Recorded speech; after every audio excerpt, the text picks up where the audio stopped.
ಶ್ರೀಗುರುಭ್ಯೋ ನಮಃ. ಹರಿ ಓಂ. ಜನ್ಮಾದ್ಯಸ್ಯ ಯತೋನ್ಮಯಾದಿತರತಶ್ಚಾರ್ಥೇಷ್ವಭಿಜ್ಞಸ್ವರಾಟ್ ತೇನೇ ಬ್ರಹ್ಮಹೃದಾಯಾದಿಕವಯೇ ಮುಹ್ಯಂತಿ ಯಂ ಸೂರಯಃ. ತೇಜೋ ವಾರಿಮೃದಾಂ ಯಥಾ ವಿನಿಮಯೋ ಯತ್ರ ತ್ರಿಸರ್ಗೋ ಮೃಷಾ. ಧಾಮ್ನಾ ಸ್ವೇನ ಸದಾ ನಿರಸ್ತಕುಹಕಂ ಸತ್ಯಂ ಪರಂ ಧೀಮಹಿ. ಸೃಷ್ಟಿಸ್ಥಿತ್ಯಪ್ಯಯೇಹಾ ನಿಯತಿರಿಷಿತಮೋ ಬಂಧಮೋಕ್ಷಾಶ್ಚ ಯಸ್ಮಾತ್. ಅಸ್ಯ ಶ್ರೀ ಬ್ರಹ್ಮರುದ್ರಪ್ರಭೃತಿಸುರನರದ್ವೀಷಶತ್ರುತ್ಮಕಸ್ಯ ವಿಷ್ಣೋರ್ವ್ಯಸ್ತಾಃ ಸಮಸ್ತಾಃ ಸಕಲಗುಣನಿಧಿಃ ಸರ್ವದೋಷವ್ಯಪೇತಃ. ಪೂರ್ಣಾನಂದೋ ವ್ಯಯೋ ಯೋ ಗುರುರಪಿ ಪರಮಃ ಚಿಂತಯೇತಂ ಮಹಾಂತಂ. ನಾರಾಯಣಂ ನಮಸ್ಕೃತ್ಯ ನರಂ ಚೈವ ನರೋತ್ತಮಂ ದೇವೀಂ ಸರಸ್ವತೀಂ ವ್ಯಾಸಂ ತತೋ ಜಯಮುದೀರಯೇತ್. ಅಭ್ರಮಂ ಭಂಗರಹಿತಂ ಅಜಡಂ ವಿಮಲಂ ಸದಾ ಆನಂದತೀರ್ಥಮತುಳಂ ಭಜೆ ತಾಪತ್ರಯಾಪಹಂ. ಯಂ ಪ್ರವ್ರಜಂತಮನುಪೇತಮಪೇತಕೃತ್ಯಂ ದ್ವೈಪಾಯನೋ ವಿರಹಕಾತರಾಜುಹಾವ. ಪುತ್ರೇತಿ ತನ್ಮಯತಯಾ ತರವೋಪಿ ನೇದುಃ ತಂ ಸರ್ವಭೂತಹೃದಯಂ ಮುನಿಮಾನತೋಸ್ಮಿ. ಮೂಕೋಪಿ ಯತ್ಪ್ರಸಾದೇನ ಮುಕುಂದಶಯನಾಯತೆ ರಾಜರಾಜಾಯತೆ ರಿಕ್ತೋ ರಾಘವೇಂದ್ರಂ ತಮಾಶ್ರಯೇ. ಆಪಾದಮೌಲಿಪರ್ಯಂತಂ ಗುರುಣಾಮಾಕೃತಿಂ ಸ್ಮರೇತ್. ತೇನ ವಿಘ್ನಾಃ ಪ್ರಣಶ್ಯಂತಿ ಸಿದ್ಧ್ಯಂತಿ ಚ ಮನೋರಥಾಃ. ಶ್ರೀ ಹರಿವಾಯು ಗುರುಗಳ ಚರಣಾರವಿಂದಗಳಲ್ಲಿ ಭಕ್ತಿಪೂರ್ವಕ ಪ್ರಣಾಮಗಳನ್ನು ಅರ್ಪಿಸಿ ಗುರು ಸಾರ್ವಭೌಮರ ಸನ್ನಿಧಾನದಲ್ಲಿ ನಿನ್ನೆ ದಿವಸ ಭಾಗವತ ಸುಮಪಂಚಕ ಅಂತ ಇಟ್ಟುಕೊಂಡು ಒಂದಿಷ್ಟು ಭಾಗವತ ಧರ್ಮಗಳನ್ನು ಅನುಸಂಧಾನ ಮಾಡ್ತಾ ಬರ್ತಾ ಇದ್ವಿ.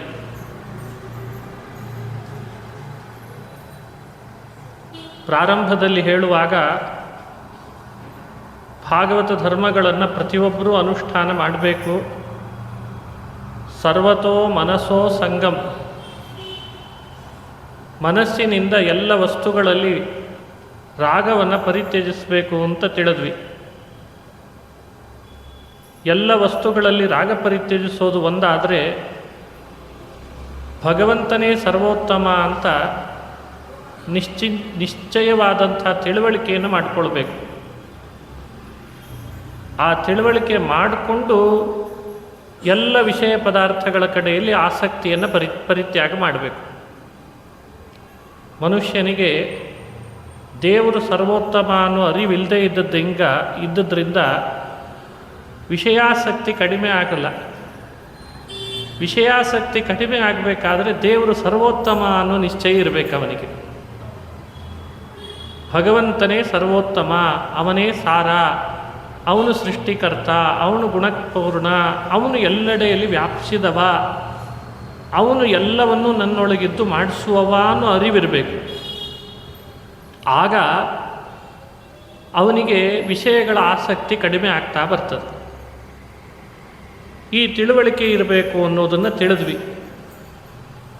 ಇನ್ನು ಸಾಧುಗಳ ಸಂಘ, ಸತ್ಸಂಗ ಮನುಷ್ಯನಿಗೆ ಬಹಳ ಮುಖ್ಯ ಅಂತ, ಅದು ಎಷ್ಟು ಮುಖ್ಯ ಅನ್ನಲಿಕ್ಕೆ ಉದಾಹರಣೆಗಳನ್ನು ಭಾಗವತದಲ್ಲಿ ನೋಡ್ಬೋದು. ಅದನ್ನು ಸಾಧು ಸಂಘ, ಸತ್ಸಂಗ ಅಂತ ಹೇಳ್ತಾರೆ. ಭಗವಂತನಲ್ಲಿ ಹೆಚ್ಚು ಭಕ್ತಿ ಅಭಿವೃದ್ಧಿ ಮಾಡುವುದು ಸತ್ಸಂಗವೇ. ಗಂಧದ ಕಟ್ಟಿಗೆ ಸಾಣೆ ಕಲ್ಲಿಗೆ ಹಚ್ಚಿ ತೆಯ್ದಾಗ ಗಂಧ ಚೆನ್ನಾಗಿ ಬರ್ತದೆ. ಪರಿಮಳ ಇರೋದು ಗಂಧದ ಚಕ್ಕೆಯಲ್ಲಾದರೂ ಕಲ್ಲಿಗೆ ಹಚ್ಚಿ ತೆಗೆದದ್ರಿಂದ ಕಲ್ಲಿನಲ್ಲೂ ಪರಿಣಾಮಗಳು ಬರಲಿಕ್ಕೆ ಶುರು ಆಗ್ತದೆ. ನಾವೆಲ್ಲ ಕಲ್ಲಿದ್ದ ಹಾಗೆ, ಸಜ್ಜನರು ಗಂಧದ ಚಕ್ಕೆ ಇದ್ದ ಹಾಗೆ. ಅವರ ಸನಿಹದಲ್ಲಿ ಎಷ್ಟೆಷ್ಟು ಕಾಲ ಕಳಿತೇವೆ, ಅಷ್ಟಷ್ಟು ಪರಿಮಳ, ಜ್ಞಾನದ ಪರಿಮಳ, ಭಕ್ತಿಯ ಪರಿಮಳ ನಮ್ಮೊಳಗೂ ಬರಲಿಕ್ಕೆ ಶುರು ಆಗ್ತದೆ. ಹಾಗಾಗಿ ಸತ್ಸಂಗ ಬಹಳ ಮಹತ್ತರವಾದದ್ದು ಅಂತ ತಿಳಿಸಿದರು. ಅದನ್ನು ನೋಡ್ತಾ ಬಂದ್ವಿ. ಮೂರನೇದಾಗಿ ಶೌಚ ಅಂತ ತಿಳಿದ್ವಿ. ಶೌಚದ ಬಗ್ಗೆ ನಿಷ್ಕಾಮತೆಯೇ ಬಹಳ ಮುಖ್ಯ ಅಂತ ಅದರ ವಿವರಣೆಯನ್ನು ಕೊಟ್ಟರು. ಅದನ್ನು ಅನುಸಂಧಾನ ಮಾಡಿದ್ವಿ. ಹೀಗೆ ತಪಸ್ಸು, ತಿತಿಕ್ಷಾ ಇವುಗಳನ್ನು ಕೂಡ ಭಾಗವತ ಧರ್ಮ ಅಂತ ಅನುಸಂಧಾನ ಮಾಡ್ತಾ ಬರ್ತಾ ಇದ್ದೇವೆ. ತಪಸ್ಸು ಅಂದರೆ ಏನು ಅಂತ ಅದನ್ನು ತಿಳಿದ್ವಿ. ಕಾಮತ್ಯಾಗವನ್ನು,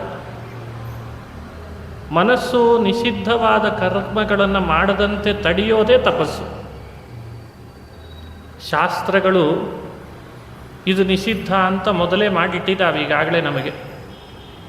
ನಮ್ಮ ಮನಸ್ಸು ಅಂಥ ಕೆಲಸ ಮಾಡಲಿಕ್ಕೆ ಹೋಗದೇ ಇರೋ ಹಾಗೆ ನಿಯಂತ್ರಣ ಮಾಡ್ತೇವಲ್ಲ, ಇದೇ ತಪಸ್ಸು. ಈ ತಪಸ್ಸನ್ನು ನಾವು ಚೆನ್ನಾಗಿ ಆಚರಣೆ ಮಾಡಬೇಕು. ಇದು ಮೋಕ್ಷಕ್ಕೆ ಸಾಧನವಾಗ್ತದೆ. ತಿತಿಕ್ಷಾ ಮತ್ತು ಮೌನ ಅಂತ ಭಾಗವತ ಧರ್ಮಗಳು.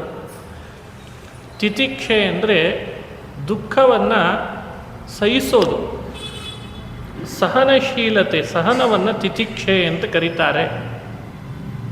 ಸಹನ ಮನುಷ್ಯನಲ್ಲಿ ಬೇಕೇ ಬೇಕು. ಅದು ಭಾಗವತದ ಧರ್ಮ ಅಂತ ಹೇಳಿದರು. ಮೌನ ಅಂತ ಮತ್ತೊಂದು ಭಾಗವತದ ಧರ್ಮ.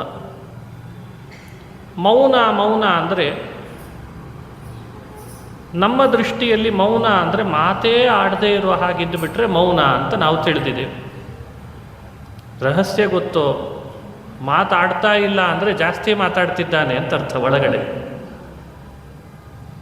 ಏನೂ ಮಾತಾಡ್ತಾ ಇಲ್ಲ. ಬೆಳಗ್ಗೆಯಿಂದ ನೋಡಿ ಎಷ್ಟು ಪ್ರಯತ್ನ ಪಟ್ವಿ ನಾವು ಮಾತಾಡಿಸ್ಲಿಕ್ಕೆ, ಆದರೂ ಮಾತಾಡ್ತಾ ಇಲ್ಲ, ಮೌನವಾಗಿದ್ದಾನೆ ಅಂದರೆ ಮಾತಾಡುವಾಗ ಕಡಿಮೆ ಮಾಡ್ತಿರ್ತಾನೆ, ಮಾತೇ ಆಡ್ತಾ ಇಲ್ಲ ಅಂದರೆ ಜಾಸ್ತಿ ಮಾತಾಡ್ತಿದ್ದಾನೆ ಅಂತ ಅರ್ಥ. ನಮ್ಮ ಜೊತೆಗೆ ಆಡ್ತಿಲ್ಲ, ಒಳಗಡೆ ಜಾಸ್ತಿ ಆಡ್ತಿರ್ತಾನೆ.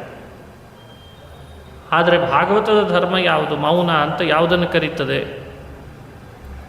ಭಗವಂತನ ಗುಣಗಳನ್ನು ಮನಸ್ಸಿನಿಂದ ಮನನ ಮಾಡೋದಕ್ಕೆ ಮೌನ ಅಂತ ಭಾಗವತದ ಧರ್ಮವನ್ನು ಹೇಳ್ತಾರೆ. ದೇವರ ಗುಣಗಳನ್ನು ಮನನ ಮಾಡ್ತಾ ಬರಬೇಕಂತೆ, ಯಾವಾಗಲೂ ಮಾಡ್ತಿರಬೇಕು. ಮತ್ತು ಕೆಲವೊಮ್ಮೆ ಮನಸ್ಸಿನಲ್ಲಿ ಹೆಚ್ಚು ಮನನ ಆದಾಗ ಯಾರಾದರೂ ಒಳ್ಳೆ ಸಜ್ಜನರು ಸಿಕ್ಕರೆ, ದೇವರ ಭಕ್ತರು ಸಿಕ್ಕರೆ ಅವರ ಹತ್ರನೂ ಅದನ್ನು ಹಂಚಿಕೊಳ್ಬೇಕಂತ. ಆ ಗುಣಗಳನ್ನು ಮಾತ್ರ. ಮೌನ ಅಂದರೆ ಏನು? ದೇವರ ವಿಷಯವನ್ನು ಬಿಟ್ಟು ಬೇರೆದನ್ನು ಯಾರಾದರೂ ನಮ್ಮ ಜೊತೆಗೆ ಮಾತಾಡಿಸ್ಲಿಕ್ಕೆ, ಹರಟೆ ಹೊಡಿಲಿಕ್ಕೆ ಬಂದರೆ ಅದನ್ನು ಅವಾಯ್ಡ್ ಮಾಡೋದಕ್ಕೆ ಮೌನ ಅಂತ ಭಾಗವತ ಧರ್ಮ ಹೇಳಿದ್ದಾರೆ. ಹಿಂದಿನ ಹಿರಿಯರೆಲ್ಲ ಹೇಗಿರ್ತಿದ್ರು ಅನ್ನಲಿಕ್ಕೆ ನಾವು ನೋಡ್ತೇವೆ, ಕೇಳ್ತೇವೆ ಅವ್ರ ಬಗ್ಗೆ. ತುಂಬ ಲೌಕಿಕ ಮಾತಾಡ್ಲಿಕ್ಕೆ ಶುರು ಮಾಡಿದರೆ ಹಿರಿಯರೆಲ್ಲ ಏನು ಮಾಡ್ತಿದ್ರು, ನಿಧಾನಕ್ಕೆ ಅವನು ಲೌಕಿಕ ಮಾತಾಡುವಾಗ ಅವನಿಗೂ ಬೇಸರ ಆಗಿರಬಾರ್ದು, ಅವ್ರು ಮಾತ್ರ ದೇವರ ವಿಷಯವನ್ನು ತಗೊಂಡಿರಬೇಕು. ಅವನು ಯಾವುದೇ ವಿಷಯ ತೊಗೊಂಡು ಮಾತಾಡಲಿಕ್ಕೆ ಬರಲಿ, ಲೌಕಿಕವಾದದ್ದನ್ನು. ಆದರೆ ಹಿಂದಿನವರು ಏನು ಮಾಡ್ತಿದ್ರು, ಅವನೊಟ್ಟಿಗೆ ಮಾತಾಡುವಾಗ ಆ ಮಾತಾಡಿದ ವಿಷಯದಲ್ಲೇ ದೇವರನ್ನು ಸ್ಮರಣೆ ಮಾಡಿಸ್ಬಿಡ್ತಿದ್ರು. ಅವನು ಒಳ್ಳೆಯವನಾಗಿದ್ದರೆ ಅದನ್ನು ಮುಂದುವರಿಸ್ತಾನೆ. ಅವನಿಗೇನಾದರೂ ಬೇಡವಾಯಿತು ಅಂತ ಅನಿಸಿದರೆ, ಇವ್ರು ಯಾಕೋ ಉಪಯೋಗ ಇಲ್ಲ ಅಂತ ಅವನೇ ಎದ್ದೋದ್ರೂ ಪರವಾಗಿಲ್ಲ. ಎದುರುಗಡೆ ಇದ್ದವನು ಎದ್ದೋದ್ರೂ ಪರವಾಗಿಲ್ಲ, ನಾನು ಮಾತ್ರ ದೇವರ ಸ್ಮರಣೆ ಬಿಡಲಾರೆ, ಭಗವಂತನ ಬಗ್ಗೆ ಅನುವಾದ ಮಾಡೋದನ್ನು ಬಿಡಲಾರೆ. ಇದನ್ನು ನಾವು ಕಲಿಬೇಕು. ಅರ್ಧ ಗಂಟೆ ಒಬ್ಬರ ಜೊತೆಯಲ್ಲಿ ಹರಟೆ ಹೊಡಿತೇವೆ ಅಂದರೆ, ಹರಟೆ ಹೊಡೆಯುವಾಗ ಮಧ್ಯದಲ್ಲಿ ಯಾವುದಾದ್ರೂ ಒಂದು ವಿಷಯದಿಂದ ದೇವರ ಸ್ಮರಣೆ ಮಾಡಲಿಕ್ಕೆ ಬರ್ತದೋ ಇಲ್ಲೋ? ಬರ್ತದೆ. ನಾವು ಬುದ್ಧಿಪೂರ್ವಕವಾಗಿ ಪ್ರಯತ್ನ ಪಡಬೇಕಷ್ಟೇ. ಅದನ್ನೇ ಮೌನ ಅಂತ ಕರೀತಾರೆ. ದೇವರ ಗುಣಗಳನ್ನು ಯಾವಾಗಲೂ ಅನುವಾದ ಮಾಡು, ದೇವರ ಗುಣಗಳನ್ನು ಯಾವಾಗಲೂ ಮನಸ್ಸಿನಲ್ಲಿ ಮನನ ಮಾಡು. ಇದೊಂದು ಭಾಗವತದ ಧರ್ಮ ಅಂತ ಹಿರಿಯರು ವ್ಯಾಖ್ಯಾನ ಮಾಡಿ ತಿಳಿಸ್ತಾರೆ. ಇದನ್ನು ನಾವು ತಿಳಿತಾ ಬರ್ತಾ ಇದ್ದೇವೆ. ಇವತ್ತು ಭಾಗವತ ಧರ್ಮದ ಮತ್ತಷ್ಟು ಪುಷ್ಪಗಳನ್ನು ಅನುಸಂಧಾನ ಮಾಡಿ ದೇವರಲ್ಲಿ ಸಮರ್ಪಣೆ ಮಾಡೋಣ. ಸ್ವಾಧ್ಯಾಯ ಅಂತ 7ನೆಯ ಭಾಗವತದ ಧರ್ಮ. ಸ್ವಾಧ್ಯಾಯ ಅಂದರೆ ಏನು? ಸ್ವಾಧ್ಯಾಯದ ನಿಜವಾದ ಅರ್ಥ ವೇದಗಳನ್ನು ಅಧ್ಯಯನ ಮಾಡೋದಕ್ಕೆ ಸ್ವಾಧ್ಯಾಯ ಅಂತ ಹಿರಿಯರು ಹೇಳ್ತಾರೆ. ಅಷ್ಟಕ್ಕೆ ಸೀಮಿತ ಅಲ್ಲ ಸ್ವಾಧ್ಯಾಯ ಅಂದರೆ. ಸ್ವಾಧ್ಯಾಯ ಶಬ್ದದ ವಿವರಣೆ ಬಹಳ ಇದೆ. ಏನೆಲ್ಲ ಶಬ್ದಗಳಿದ್ದಾವೋ ಆ ಎಲ್ಲ ಶಬ್ದಗಳು ದೇವರ ಗುಣಗಳನ್ನು ಹೇಳ್ತದೆ, ದೇವರ ಸ್ವರೂಪವನ್ನು ಹೇಳ್ತದೆ ಅಂತ ಅಪ್ಲೈ ಮಾಡಿಕೊಳ್ಳೋದಕ್ಕೆ ಸ್ವಾಧ್ಯಾಯ ಅಂತ ಹೆಸರಂತ. ಇದನ್ನು ನಾವು ಅಭ್ಯಾಸ ಮಾಡಬೇಕು. ಯಾವುದೇ ಶಬ್ದ ಬರಲಿ, ಬಂದ ಪ್ರತಿ ಶಬ್ದಗಳು, ಅದು ಗಂಟೆ ಬಾರಿಸಿದ್ದಿರ್ಬೋದು, ಶಂಖನಾದ ಆದದ್ದಿರ್ಬೋದು, ನದಿಗಳು ಹರಿಯುವಾಗ ಬರುವ ಪ್ರವಾಹದ ಶಬ್ದಗಳಿರ್ಬೋದು, ಹಲ್ಲಿ ಲೊಚ್ಚುಗುಟ್ಟುವ ಶಬ್ದ ಇರ್ಬೋದು, ನಾವು ದಿನನಿತ್ಯ ಏನೆಲ್ಲ ಮಾತನಾಡುವಂಥ ವರ್ಣಾತ್ಮಕ ಶಬ್ದಗಳಿರ್ಬೋದು, ಧ್ವನ್ಯಾತ್ಮಕ ಶಬ್ದ ಇರ್ಬೋದು, ಎಲ್ಲ ಶಬ್ದಗಳು ದೇವರನ್ನು ಹೇಳ್ತದೆ, ಭಗವಂತನ ಗುಣಗಳನ್ನು ಹೇಳ್ತದೆ. ಹಲ್ಲಿ ಲೊಚ್ಚುಗುಟ್ಟುತ್ತದೆ. ಆ ಲೊಚ್ಚುಗುಟ್ಟುವ ಹಲ್ಲಿ ಏನು ಹೇಳ್ತದೆ ಅಂದರೆ ದೇವರ ಮಹಿಮೆ ಎಷ್ಟು ಆಶ್ಚರ್ಯ ಅಂತ ಅದು ಲೊಚ್ಚುಗುಟ್ಟುತ್ತದೆ. ಸಮುದ್ರದಲ್ಲಿ ಅಲೆಗಳು ಬಂದಾಗ ಮೇಲಿಂದ ಮೇಲೆ ಅಲೆಗಳು ಬಂದು ಹೋದಾಗ ಗಂಭೀರವಾದ ಧ್ವನಿ, ಘೋಷ ಬರ್ತದೆ, ಸಮುದ್ರದ ಘೋಷ. ಅದರ ಅರ್ಥ ಭಗವಂತನ ಗುಣಗಳು ಎಷ್ಟು ಗಂಭೀರವಾಗಿದ್ದಾವೆ ಅಂತ ಚಿಂತನೆ ಮಾಡಬೇಕು ಅಂತ ಹೇಳ್ತಾರೆ. ಹೀಗೆ ಪ್ರತಿ ಶಬ್ದ, ಅದು ವರ್ಣಾತ್ಮಕ ಅಥವಾ ಧ್ವನ್ಯಾತ್ಮಕ ಯಾವುದಾದ್ರೂ ಸರಿ, ವರ್ಣಾತ್ಮಕವಾದರೂ ಭಗವಂತನ ಗುಣವಾಚಕ, ಧ್ವನ್ಯಾತ್ಮಕವಾದರೂ ಭಗವಂತನ ಗುಣವನ್ನು ಹೇಳ್ತದೆ. ಇದನ್ನು ಹಿರಿಯರು ಸ್ವಾಧ್ಯಾಯ ಅಂತ ಕರೆದಿದ್ದಾರೆ ನೋಡಿ. ಈ ಸ್ವಾಧ್ಯಾಯ ನಮ್ಮಲ್ಲಿ ಅಳವಡಿಸ್ಕೊಳ್ಳೋ ಪ್ರಯತ್ನ ಮಾಡಬೇಕು. ಇದರಿಂದ ನಮ್ಮ ವ್ಯಕ್ತಿತ್ವ ವಿಕಸನವೂ ಆಗ್ತದೆ. ಶಬ್ದ ಎಷ್ಟು ಆಡಬೇಕೋ ಅಷ್ಟೇ ಆಡಲಿಕ್ಕೆ ಅವಕಾಶ ಇರ್ತದೆ.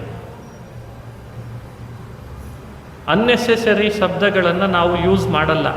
ಯಾಕಂದರೆ ಶಬ್ದಗಳೆಲ್ಲ ದೇವರ ಗುಣಗಳನ್ನು ಹೇಳ್ತದೆ ಅನ್ನೋ ಎಚ್ಚರ ಇರ್ತದಲ್ಲ. ಸ್ವಾಧ್ಯಾಯವನ್ನು ಬೇರೆ ಬೇರೆ ಶಬ್ದದಿಂದಲೂ ಯಮ ನಿಯಮಗಳಲ್ಲಿ ವಿವರಣೆ ಮಾಡುವಾಗ ನಿಯಮಗಳಲ್ಲಿ ಸೇರಿಸಿದ್ದನ್ನು ನೋಡ್ತೇವೆ.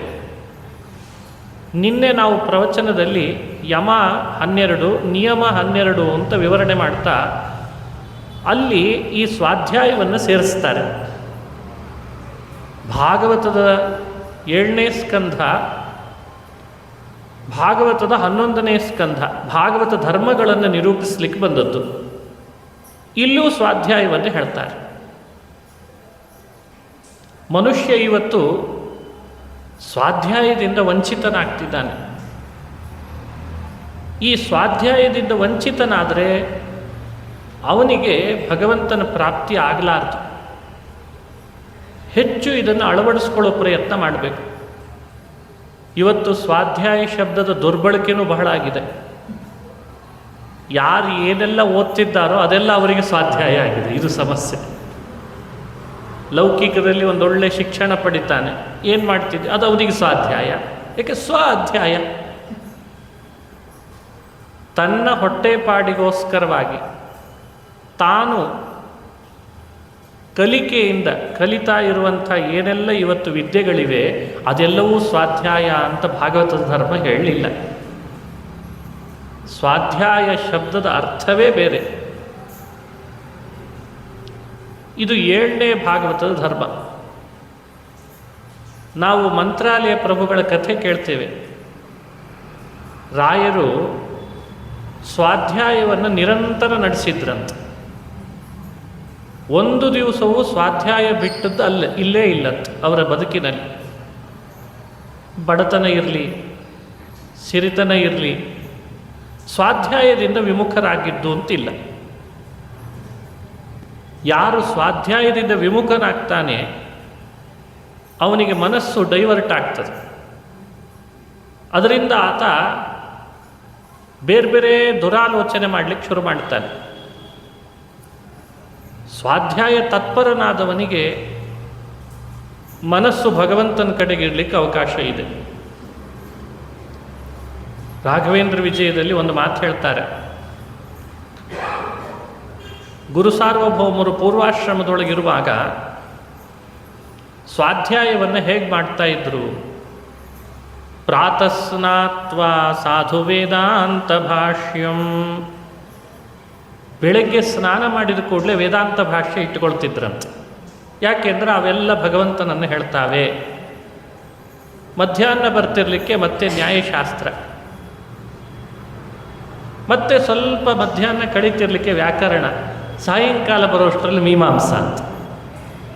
ಹೀಗೆ ಇಡೀ 4 ಯಾಮಗಳನ್ನು ಬೆಳಗ್ಗೆಯಿಂದ ರಾತ್ರಿವರೆಗೂ ಪೂರ್ಣ ಸ್ವಾಧ್ಯಾಯದೊಳಗೆ ಕಳೀತಿದ್ರಂತೆ.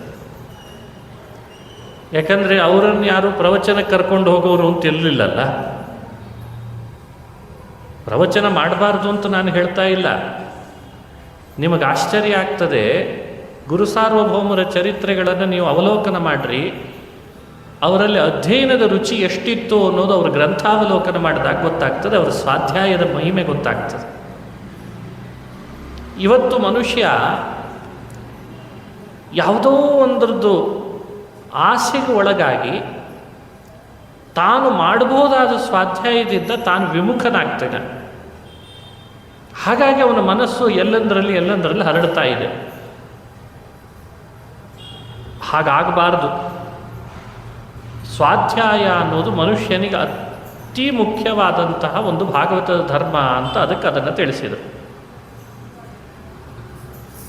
8ನೇ ಭಾಗವತದ ಧರ್ಮ ಆರ್ಜವ ಅಂತ ಹೇಳ್ತಾರೆ. ನಮ್ಮಲ್ಲಿ ಆರ್ಜವ ಬೇಕು. ಭಾಗವತ ಧರ್ಮದಲ್ಲಿ ಎರಡೂ ಕಡೆಯಲ್ಲಿ ಪರಿಗಣಿಸಿದಂಥ ಒಂದು ವಿಶೇಷ ಇದು. ಆರ್ಜವ ಅಂದರೆ ಏನು? ರುಜೋಹೋ ಭಾವ ಆರ್ಜವ. ರುಜು ಸ್ವಭಾವದಿಂದ ಇರೋದಕ್ಕೆ ಆರ್ಜವ ಅಂತ ಕರೀತಾರೆ. ರುಜು ಸ್ವಭಾವ ಅಂದರೆ ವಿವರಣೆ ಮಾಡ್ತಾರೆ. 3 ಕರ್ಣಗಳಲ್ಲಿ ಏಕಮುಖವಾಗಿರೋದಕ್ಕೆ ಆರ್ಜವ ಅಂತ ಹೆಸರು. ನಮ್ಮ ಬದುಕಿನೊಳಗೆ ನಾವು ಮಾತಿನಿಂದ, ಮನಸ್ಸಿನಿಂದ, ದೇಹದಿಂದ, ಮಾತು, ಮನಸ್ಸು, ದೇಹ ಏಕಮುಖವಾಗಿದೆನಾ ಇಲ್ವಾ ಅಂತ ಯೋಚನೆ ಮಾಡಬೇಕು. ನಾವು ಉಪನ್ಯಾಸ ಮಾಡ್ತಿದ್ದೇವೆ. ಮಾಡುವ ಉಪನ್ಯಾಸದ ಸಮಯದಲ್ಲಿ ಮಾತು ಭಾಗವತದ ಧರ್ಮ ಎಲ್ಲ ಬರ್ತಿರ್ತದೆ.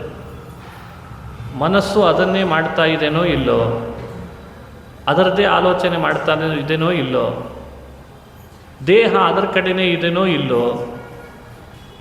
ಏಕೀಕರಣ, ತ್ರಿಕರಣಗಳ ಏಕೀಕರಣವನ್ನು ಆರ್ಜವ ಅಂತ ಹಿರಿಯರು ಕರೆದಿದ್ದಾರೆ. ಏಕಮುಖವಾಗಿರಬೇಕು. ನಮ್ಮಲ್ಲಿ ಏನಾಗಿದೆ? ಮನಸ್ಸು ಬೇರೆ ಕಡೆ, ಮಾತು ಬೇರೆ ಕಡೆ, ದೇಹ ಬೇರೆ ಕಡೆ. ಮನಸ್ಸೇಕಂ ವಚಸ್ಸೇಕಂ ಕರ್ಮಣ್ಯೇಕಂ ಜನಾರ್ದನ ಅಂತಾರಲ್ಲ. ಮನಸ್ಸೆಲ್ಲೋ ಇದೆ, ಮಾತೆಲ್ಲೋ ಇದೆ, ಕೆಲಸ ಇನ್ನೇನೋ ಮಾಡ್ತಾ ಇದೆ ದೇಹ. ಏಕಮುಖವಾಗಿರಬೇಕು ಅಂತ ಆರ್ಜವ ಅನ್ನೋದನ್ನು ವಿವರಣೆ ಮಾಡ್ತಾರೆ. ಆರ್ಜವದ ಫಲನೂ ವಿಶೇಷವೇ ಇದೆ. ಸ್ವಲ್ಪ ಇದನ್ನು ಅಳವಡಿಸ್ಕೊಳ್ಳೋದಕ್ಕಾದರೂ ಪ್ರಯತ್ನ ಪಡಬೇಕು.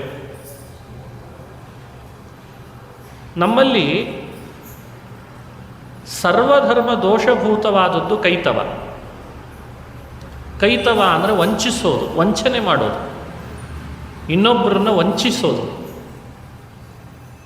ಎಲ್ಲ ಹಿಂದೆ ಹೇಳಿದ ಪ್ರತಿ ಭಾಗವತ ಧರ್ಮಕ್ಕೂ ದೊಡ್ಡ ದೋಷ ಏನು ಅಂದರೆ ಮನಸ್ಸಿನಲ್ಲಿ ಆ ವಂಚನೆಯನ್ನು ಯೋಚಿಸೇನೇ ಮಾಡೋದು.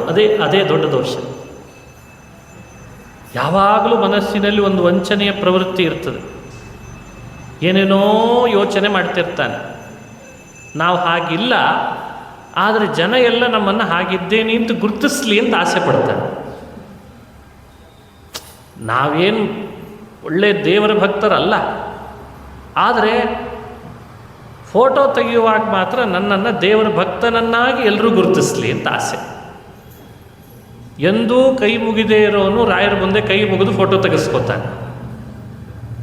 ರಾಯರು ಅಂತಲ್ಲ, ಒಟ್ಟಾರೆ ಎಲ್ಲ ಕಡೆಯಲ್ಲಿ ಎಂದೂ ತಲೆ ಬಾಗದೇ ಇರೋನು, ಅವನಿಗೆ ಗೊತ್ತಿದೆ ತಲೆ ಬಾಗಬೇಕು, ನಮಸ್ಕಾರ ಮಾಡಬೇಕು, ಆಶೀರ್ವಾದ ಪಡಿಬೇಕು, ವಿನಯದಿಂದ ಇರಬೇಕು, ಎಲ್ಲ ಗೊತ್ತಿಲ್ಲ ಅಂತಲ್ಲ, ಗೊತ್ತಿದೆ. ಆದರೆ ಮನಸ್ಸಿನಿಂದ ದೇಹದಿಂದ ಅದನ್ನು ಮಾಡಲಿಕ್ಕೂ ಅಲ್ಲ. ಅದಕ್ಕೆ ಹೇಳ್ತೀನಿ, ಮೊಬೈಲ್ ಬಂದು ಒಂದು ಅನುಕೂಲ ಆಗಿದೆ, ಏನಂದರೆ ಫೋಟೋದ ಸಲುವಾಗಾದರೂ ಕೆಲವರಿಗೆ ತಲೆ ಬಾಗಿಸೋ ಹಂಗೆ ಮಾಡಿದೆ. ಇದೆಂಥ ವಿಚಿತ್ರ. ಮನಸ್ಸಿನಿಂದ ತಲೆ ಬಾಗ್ತೇವೋ ಇಲ್ವೋ, ಒಂದು ಫೋಟೋದ ಸಲುವಾಗಾದರೂ ಅಂತೂ ದೇವರಿಗೆ ನಮಸ್ಕಾರ ಮಾಡಿದ್ನಲ್ಲ. ಈ ಎಲೆಕ್ಷನ್ ಸಲುವಾಗಿ ಧಾರ್ಮಿಕರಾಗಲ್ವೇ ತುಂಬ ಜನ? ಎಲೆಕ್ಷನ್ ಸಲುವಾಗಿ ಧರ್ಮ ಮಾಡಲಿಕ್ಕೆ ಶುರು ಮಾಡ್ತಾರೆ. ಅಂತೂ ಧರ್ಮ ಎಲೆಕ್ಷನ್ ಸಲುವಾಗಾದರೂ ತನ್ನಡೆಗೆ ಎಳ್ಕೊಳ್ತಲ್ಲ ಇವನನ್ನು. ಅದು ಪುಣ್ಯನೋ ಪಾಪನೋ ಆಮೇಲೆ ಚರ್ಚೆ ಮಾಡಿದರೆ ಸಾಕು, ಆಮೇಲೆ ಮಾಡಿದರೆ ಆಯಿತು. ಈ ಆರ್ಜವ ಇದೆಯಲ್ಲ, ಈ ರುಜು ಸ್ವಭಾವ, ಸಂಸ್ಕೃತದಲ್ಲಿ ಆರ್ಜವ ಅಂತ ಶಬ್ದ ಇದು. ಕನ್ನಡದಲ್ಲಿ ನಾವಿವತ್ತು ಕೇಳಿದ್ದೇವೆ ಅದನ್ನು ರುಜುವಾತು ಅಂತ ಕೇಳ್ತೀವಿ. ರುಜು ಅಂದರೆ ಸೈನ್ ಹಾಕುವಾಗ ಮನುಷ್ಯನ ಒಳಗಿರೋದು ಏನೆಲ್ಲ ಭಾವ ಇದೆ ಅಲ್ಲಿ ಸ್ಪಷ್ಟ ಗೊತ್ತಾಗ್ತದೆ. ತುಂಬ ಜನ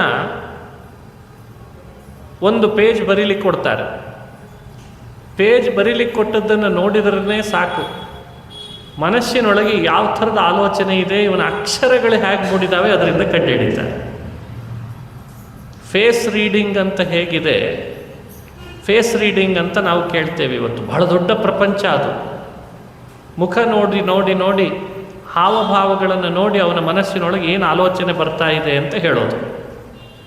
ಅವನು ಒಳ್ಳೆಯದನ್ನು ಯೋಚಿಸ್ತಿದ್ದಾನೋ ಕೆಟ್ಟದ್ದನ್ನು ಯೋಚಿಸ್ತಿದ್ದಾನೋ ಅಂತ ಹೇಳಲಿಕ್ಕೆ ಬರ್ತದೆ. ಹಾಗೆ ನಾವು ಮಾಡೋ ಸೈನನ್ನು ನೋಡಿಯೂ ಹೇಳ್ತಾರೆ. ನಾವು ಬರೆಯುವ ಅಕ್ಷರಗಳ, ವಾಕ್ಯಗಳ, ಸೆಂಟೆನ್ಸ್ಗಳ ಜೋಡಣೆಯನ್ನು ನೋಡಿ ಹೇಳ್ತಾರೆ. ಅದೊಂದು ವಿಶೇಷ. ಅದು ರುಜು ಅಂತ ಕರೀತಾರೆ, ರುಜುವಾತು, ಸೈನ್ ಅಂತ ಕರೀತಾರೆ. ಮನಸ್ಸು ಎಷ್ಟು ಒಳಗಡೆಯಲ್ಲಿ ಕಿಚಿಕಿಚಿ ಇದೆ, ನಮ್ಮ ಸೈನ್ನಲ್ಲಿ ಅಷ್ಟು ಕಿಚಿಕಿಚಿ ಆಗ್ತದಂತ. ಮನಸ್ಸು ಎಷ್ಟು ಹಿಂಸೆ ಆಗ್ತಾ ಇದೆ ಅಷ್ಟೇ ಸೈನ್ ಮಾಡುವಾಗಲೂ ಕೂಡ ಸರಿಯಾಗಿ ಬರಲ್ಲ. ಅಷ್ಟು ಲೆಕ್ಕ ಅದಕ್ಕೂ ಒಳಗಿರ್ತದೆ. ಮನಸ್ಸು ಪರಿಶುದ್ಧ ಇದ್ದರೆ ಅಕ್ಷರಗಳು ಬಹಳ ದುಂಡಗಾಗ್ತವೆ, ಬಹಳ ಚೆನ್ನಾಗಿ ಆಗ್ತವೆ, ಮುದ್ದಾಗಿ ಬರೀಲಿಕ್ಕೆ ಬರ್ತದೆ. ಯಾರ ಮನಸ್ಸು ಸರಿ ಇಲ್ಲ, ಅಕ್ಷರಗಳು ಅಷ್ಟೇ ಅವನಿಗೆ ಸಮಸ್ಯೆ ಆಗ್ಲಿಕ್ಕೆ ಶುರು ಆಗ್ತದೆ. ಸಾಮಾನ್ಯ ನಿಯಮ, ಯಾವಾಗಲೂ ಹಚ್ಚಿಕೊಳ್ಬಾರ್ದು, ಸಾಮಾನ್ಯ ನಿಯಮ. ಹಾಗೆ ಆರ್ಜವ ಅನ್ನೋ ಭಾಗವತದ ಧರ್ಮ ಮನಸ್ಸು, ಮಾತು, ದೇಹ ಇದು ಏಕೀಕರಣಗೊಳ್ಳಬೇಕು, ಏಕಮುಖವಾಗಬೇಕು. ಈ ಭಾಗವತ ಧರ್ಮ ದೇವರಿಗೆ ಅತ್ಯಂತ ಪ್ರಿಯಕರ. ಇದು ನಮ್ಮೊಳಗಿರುವ ಕೈತವ ಅನ್ನೋ ದೋಷವನ್ನು ದೂರ ಮಾಡ್ತದೆ. ಕೈತವ ದೋಷ ಬಹಳ ದೊಡ್ಡ ದೋಷ, ಅದು ಅದನ್ನು ದೂರ ಮಾಡ್ತದೆ ಅಂತ ಒಂದು. ಇನ್ನೊಂದು, ಎಲ್ಲ ಭಾಗವತ ಧರ್ಮ ಆಚರಣೆ ಮಾಡಲಿಕ್ಕೆ ಇದು ಉಪಕಾರಕವಾದ ಧರ್ಮ ಅಂತ. ಉಳಿದೆಲ್ಲ ಭಾಗವತ ಧರ್ಮದ ಆಚರಣೆ ಆಗಬೇಕು, ಅದಕ್ಕೆ ಇದು ಸಹಾಯಕವಾದದ್ದು, ಬಹಳ ಉಪಕಾರಕವಾದದ್ದು. ಇದನ್ನು ಮಾಡೋದರಿಂದ ಅವುಗಳನ್ನೆಲ್ಲ ಮಾಡಲಿಕ್ಕೆ ಅವಕಾಶ ಸಿಗ್ತದಂತೆ. ಹಾಗಾಗಿ ನಮ್ಮಿಂದ ಆರ್ಜವ ಅನ್ನೋ ಭಾಗವತದ ಧರ್ಮ ಪ್ರಾರಂಭ ಆಗಬೇಕು, ನಡಿಬೇಕು. ಲೌಕಿಕದಲ್ಲಿಯೂ ಇದು ಶ್ರೇಯಸ್ಸನ್ನು ಕೊಡುವಂಥದ್ದು, ಅಧ್ಯಾತ್ಮದಲ್ಲಿಯೂ ಶ್ರೇಯಸ್ಸನ್ನು ಕೊಡುವಂಥದ್ದು. ಅದಕ್ಕೋಸ್ಕರ ನೀನು ಇದನ್ನು ಆರ್ಜವ ಅನ್ನೋ ಭಾಗವತದ ಧರ್ಮವನ್ನು ಆಚರಣೆ ಮಾಡು ಅಂತ ನಮಗೆ ಕರೆ ಕೊಡ್ತದೆ.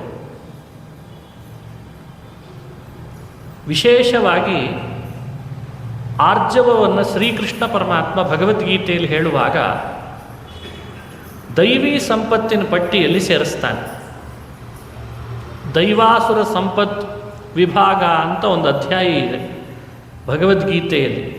ಅಭಯಂ ಸತ್ವ ಸಂಶುದ್ಧಿ ಜ್ಞಾನಯೋಗ ವ್ಯವಸ್ಥಿತಿ ಅಂತ ದೈವೀ ಸಂಪತ್ತು. ಅದನ್ನು ವಿವರಣೆ ಮಾಡುವಾಗ ಈ ಆರ್ಜವವನ್ನು ಅಲ್ಲಿ ಭಗವದ್ಗೀತೆಯಲ್ಲಿ ಸೇರಿಸಿದ್ದಾನೆ. ಹಾಗಾಗಿ ಈ ಆರ್ಜವ ಅನ್ನೋ ಭಾಗವತ ಧರ್ಮವನ್ನು ಅಳವಡಿಸ್ಕೊಂಡ್ರೆ ದೈವೀ ಸಂಪತ್ತು ನಮ್ಮೊಳಗಿದೆ ಅಂತ ಅಭಿಪ್ರಾಯ. ಯಾರು ಅದನ್ನು ಅಳವಡಿಸ್ಕೊಳ್ಳಿಕ್ಕೆ ಪ್ರಯತ್ನ ಪಡ್ತಾರೆ ಅವರು ದೈವವಾನ್ ಆಗ್ತಾನೆ ಅಂತ ಅರ್ಥ. 9ನೆಯ ಭಾಗವತದ ಧರ್ಮ ಬ್ರಹ್ಮಚರ್ಯ ಅಂತ ಹೇಳ್ತಾರೆ. ಬ್ರಹ್ಮಚರ್ಯ ಅಂದರೆ ಏನು? ಯೋಗಶಾಸ್ತ್ರದೊಳಗೆ ಬ್ರಹ್ಮಚರ್ಯದ ವಿವರಣೆಯನ್ನು ಬಹಳ ವಿಸ್ತಾರವಾಗಿ ಕೊಟ್ಟಿದ್ದಿದೆ. ಆ ಅರ್ಥದಲ್ಲಿ ಬ್ರಹ್ಮಚರ್ಯೆ ಮುಕ್ತಿಗೆ ಸಾಧನ ಆಗ್ತದೆ ಅಂತ ನಿಯಮ ಇಲ್ಲ. ಹಾಗಾದರೆ ಬ್ರಹ್ಮಚರ್ಯೆ ಅಂದರೆ ಏನು ಅಂತ ತಿಳಿದಿರಬೇಕು. ಯೋಗಶಾಸ್ತ್ರದ ದೃಷ್ಟಿಕೋನ ನಮಗೆ ಬೇಕಲ್ಲ. ನಾನು ಮೊನ್ನೆನೇ ಹೇಳಿದ್ದೇನೆ, ನಾಡದ್ದು ಬರ್ತಾ ಇದೆ ಯೋಗ ದಿನಾಚರಣೆ. ಬರೀ ದಿನಾಚರಣೆ ಅಷ್ಟೇ ಆಗ್ತಾ ಇದೆ. ನಮ್ಮಲ್ಲಿ ಬುದ್ಧಿವಂತರಾಗಿದ್ದೇವೆ. ಮುಂದೆ ಯೋಗದ ದಿನಾಚರಣೆ ಇದೆ ಅಂದರೆ 1 ವಾರ ಮುಂಚೆ ಯೋಗ ಶುರು ಮಾಡಿರ್ತಾರೆ. ಯಾಕಂದರೆ ಫೋಟೋ ತೆಗಿಲಿಕ್ಕೆ ಬೇಕಲ್ಲ ಸಣ್ಣಾಗಿ. ಇದೊಂದು ಸಮಸ್ಯೆ. ಯೋಗದ ದಿನದ ಸಲುವಾಗಿ ಯೋಗದ ಆಚರಣೆ ಇದೇ ದೊಡ್ಡ ಫ್ರಾಡ್. ಅಲ್ಲ, ಗೊತ್ತಿದೆ, ಮನುಷ್ಯನಿಗೆ ಗೊತ್ತಿದೆ, ನಾನು ಆ ದಿನದ ಸಲುವಾಗಿ ಇದು ಮಾಡಬಾರ್ದು, ನನ್ನ ಅಧ್ಯಾತ್ಮ, ನನ್ನ ಆತ್ಮೋದ್ಧಾರಕ್ಕೆ ಅದೆಲ್ಲ ಇಲ್ಲ. ಇದೆಯಂಥ ದುರಂತ. ಯಾವುದೋ ದಿನದ ಆಚರಣೆಗೆ ಯಾವುದೋ ಲೈಕ್ ಸಲುವಾಗಿ, ಲೈಕ್ ಕೊಡಲಿ ಅಂತ ಎಲ್ಲರೂ ನನ್ನನ್ನು ಫೇಸ್ಬುಕ್ನಲ್ಲಿ ಲೈಕ್ ಕೊಡಲಿ ಅಂತ, ಕಮೆಂಟ್ಸ್ ಬಾಕ್ಸ್ನಲ್ಲಿ ನನ್ನ ಬಗ್ಗೆ ಹೊಗಳಿ. ಇದು ನಮ್ಮ ಮನಸ್ಥಿತಿ ಪೂರ್ಣ ಕೆಟ್ಟು ಹೋಗ್ತದೆ. ಹೀಗೆ ಮಾಡ್ತಾ ಮಾಡ್ತಾ ಹೋದರೆ ಇದು ವ್ಯಕ್ತಿತ್ವ ಬೆಳವಣಿಗೆ ಆಗಲ್ಲ. ಎಲ್ಲ ಅಧ್ಯಯನ ಮಾಡಬೇಕು, ಸುಶಿಕ್ಷಿತರಾಗಬೇಕು, ಒಳ್ಳೆಯ ಸಂಸ್ಕಾರವಂತರಾಗಬೇಕು. ಯಾವುದು ಬಿಡಬೇಕು ಅಂತಿದೆ ತಾನೊಬ್ಬನೇ ಬಿಡೋದಲ್ದೇನೆ 4 ಜನರಿಂದ ಅದನ್ನು ಬಿಡಿಸ್ಲಿಕ್ಕೆ ಅಂತ ಹೊರಡಬೇಕು. ಇದೆಲ್ಲ ಭಾಗವತ ಧರ್ಮದ ಅನುಷ್ಠಾನದ ಹಿನ್ನೆಲೆಯಲ್ಲಿ ನಾವು ತಿಳಿಬೇಕಾದ ಅಂಶಗಳು. ಬ್ರಹ್ಮಚರ್ಯ ಅಂತ ಇವತ್ತು ಬ್ರಹ್ಮಚರ್ಯದ ಬಗ್ಗೆ ತುಂಬ ಜನ ಪ್ರವಚನ ಮಾಡಲಿಕ್ಕೆ ಶುರು ಮಾಡಿದ್ದಾರೆ. ನಾವು ಯಾವುದಾದ್ರೂ ಮೊಬೈಲ್ ಚಾನಲಲ್ಲಿ ನೋಡಿದರೆ ಎಷ್ಟು ಜನ ಮಾತಾಡ್ತಾರೆ ಬ್ರಹ್ಮಚರ್ಯದ ಬಗ್ಗೆ. ಬಹುಶಃ ಕೆಲವರಿಗೆ ಗೊತ್ತಿರಲಿಕ್ಕಿಲ್ಲ, ಮೊಬೈಲ್ ಯೂಸ್ ಮಾಡೋರು ಕಡಿಮೆ ಇದ್ದವರಿಗೆ. ಆದರೆ ಭಾರಿ ಮಾತಾಡ್ತಾರೆ ಬ್ರಹ್ಮಚರ್ಯದ ಬಗ್ಗೆ. ಅವರವ್ರದ್ದೇ ಥಿಯರಿಯಲ್ಲಿ. ಯೋಗಶಾಸ್ತ್ರ ಬ್ರಹ್ಮಚರ್ಯದ ಎಕ್ಸ್ಪ್ಲನೇಷನನ್ನು ಹೀಗೆ ಕೊಡ್ತದೆ. 8 ಥರದ ಮೈಥುನ ಇದೆ ಅಂತೆ. ಆ 8 ಥರದ ಮೈಥುನವನ್ನು ಬಿಟ್ಟರೆ ಅದನ್ನು ಬ್ರಹ್ಮಚರ್ಯ ಅಂತ ಕರಿಬೇಕು ಅಂತ ಯೋಗಶಾಸ್ತ್ರದಲ್ಲಿ ವಿವರಣೆ ಮಾಡಿದ್ದಾರೆ. ಸ್ಮರಣಂ ಕೀರ್ತನಂ ಕೇಲಿಹಿ ಪ್ರೇಕ್ಷಣಂ ಗುಹ್ಯಭಾಷಣಂ ಸಂಕಲ್ಪೋಧ್ಯವಸಾಯಶ್ಚ ಕ್ರಿಯಾ ನಿವೃತ್ತಿರೇವಚ ಏತನ್ಮೈಥುನಮಷ್ಟಾಂಗಂ ಪ್ರವದಂತಿ ಮನೀಷಿಣಃ ಅಂತ. ಸ್ಮರಣ, ಕೀರ್ತನ, ಕೇಲಿ, ಪ್ರೇಕ್ಷಣ, ಗುಹ್ಯಭಾಷಣ, ಸಂಕಲ್ಪ, ಅಧ್ಯವಸಾಯ, ಕ್ರಿಯಾ ನಿವೃತ್ತಿ ಅಂತ ವಿವರಣೆ ಮಾಡಿದ್ದಾರೆ. ಈ 8 ಥರದನ್ನು ಅಷ್ಟಾಂಗಂ ಮೈಥುನಂ ಅಂತ ಕರೆದಿದ್ದಾರೆ. ಇದನ್ನು ಮೈಥುನ ಅಂತ ಕರೀತಾರೆ. ಸಾಮಾನ್ಯವಾಗಿ ಮೈಥುನ ಅಂತ ನಾವು ಯಾವುದನ್ನು ಕರಿತೇವೆ? ಸ್ತ್ರೀ ಪುರುಷರ ಸಂಘವನ್ನು ಮಾತ್ರ ನಾವು ಮೈಥುನ ಅಂತ ತಿಳಿದಿದ್ದೇವೆ. ಸ್ತ್ರೀ ಪುರುಷರ ದೇಹ ಸಂಘವಷ್ಟೇ ಮೈಥುನ ಅಲ್ಲ. ಈ ಎಲ್ಲ ಥರದದ್ದು ಈ ವಿವರಣೆ ಕೊಟ್ಟದ್ರಲ್ಲಿ ಒಂದು ಯಾವುದಾದ್ರೂ ನಡೆದ್ರೆ ಅದೆಲ್ಲ ಮೈಥುನ ಅಂತ. ಇದು ನಿಜವಾಗಲೂ ನಾವು ತಿಳಿಬೇಕಾದ ಅಂಶ. ಇದೇ ರೂಟ್ನಲ್ಲಿ ಅಧ್ಯಯನ ಮಾಡಬೇಕು, ಇದನ್ನೆಲ್ಲ ತಿಳಿದುಕೊಳ್ಬೇಕು. ಈ ಶಿಕ್ಷಣವನ್ನು ಯುವಕರಿಗೆ ಕೊಡಬೇಕು, ಯುವತಿಯರಿಗೆ ಕೊಡಬೇಕು. ಈ ಶಿಕ್ಷಣವನ್ನು ಕೊಡ್ತಾ ಇಲ್ಲ. ನಾವು ಯಾವ್ಯಾವುದೋ ಶಿಕ್ಷಣ ಕೊಡಲಿಕ್ಕೆ ಶುರು ಮಾಡಿದ್ದೇವೆ. ಇವತ್ತು ಆ ಶಿಕ್ಷಣದಿಂದ ವಂಚಿತರಾದವರು ಯಾವ್ಯಾವುದೋ ದಾರಿ ಹಿಡಲಿಕ್ಕೆ ಶುರು ಮಾಡಿದ್ದಾರೆ. ಬಹುದೊಡ್ಡ ಕಂಪನಿಗಳಲ್ಲಿ ಕಾರ್ಪೊರೇಟ್ ಲೆವೆಲಲ್ಲೆಲ್ಲ ಯಾವ ಶಿಕ್ಷಣ ಬೇಕೋ ಅದು ಇಲ್ಲದೇ ಇದ್ದದ್ರಿಂದ ಸಂಸ್ಕಾರದಿಂದ ವಂಚಿತರಾಗಿ, ಶಿಕ್ಷಣ ವಂಚಿತರಾಗಿ ಬಹಳ ಅಡ್ಡದಾರಿ ಹಿಡಿಲಿಕ್ಕೆ ಹೋಗ್ತಾ ಇದ್ದಾರೆ. ನಿಮಗೇನೋ ಒಂದು ರೀತಿ ಭಾರೀ ಸಂಪಾದನೆ ಮಾಡ್ತಿದ್ದಾರೆ ನಮ್ಮ ಮಕ್ಕಳು ಅಂತ ನಮಗೆ ಭಾರೀ ತಲೆ ಒಳಗಿದೆ.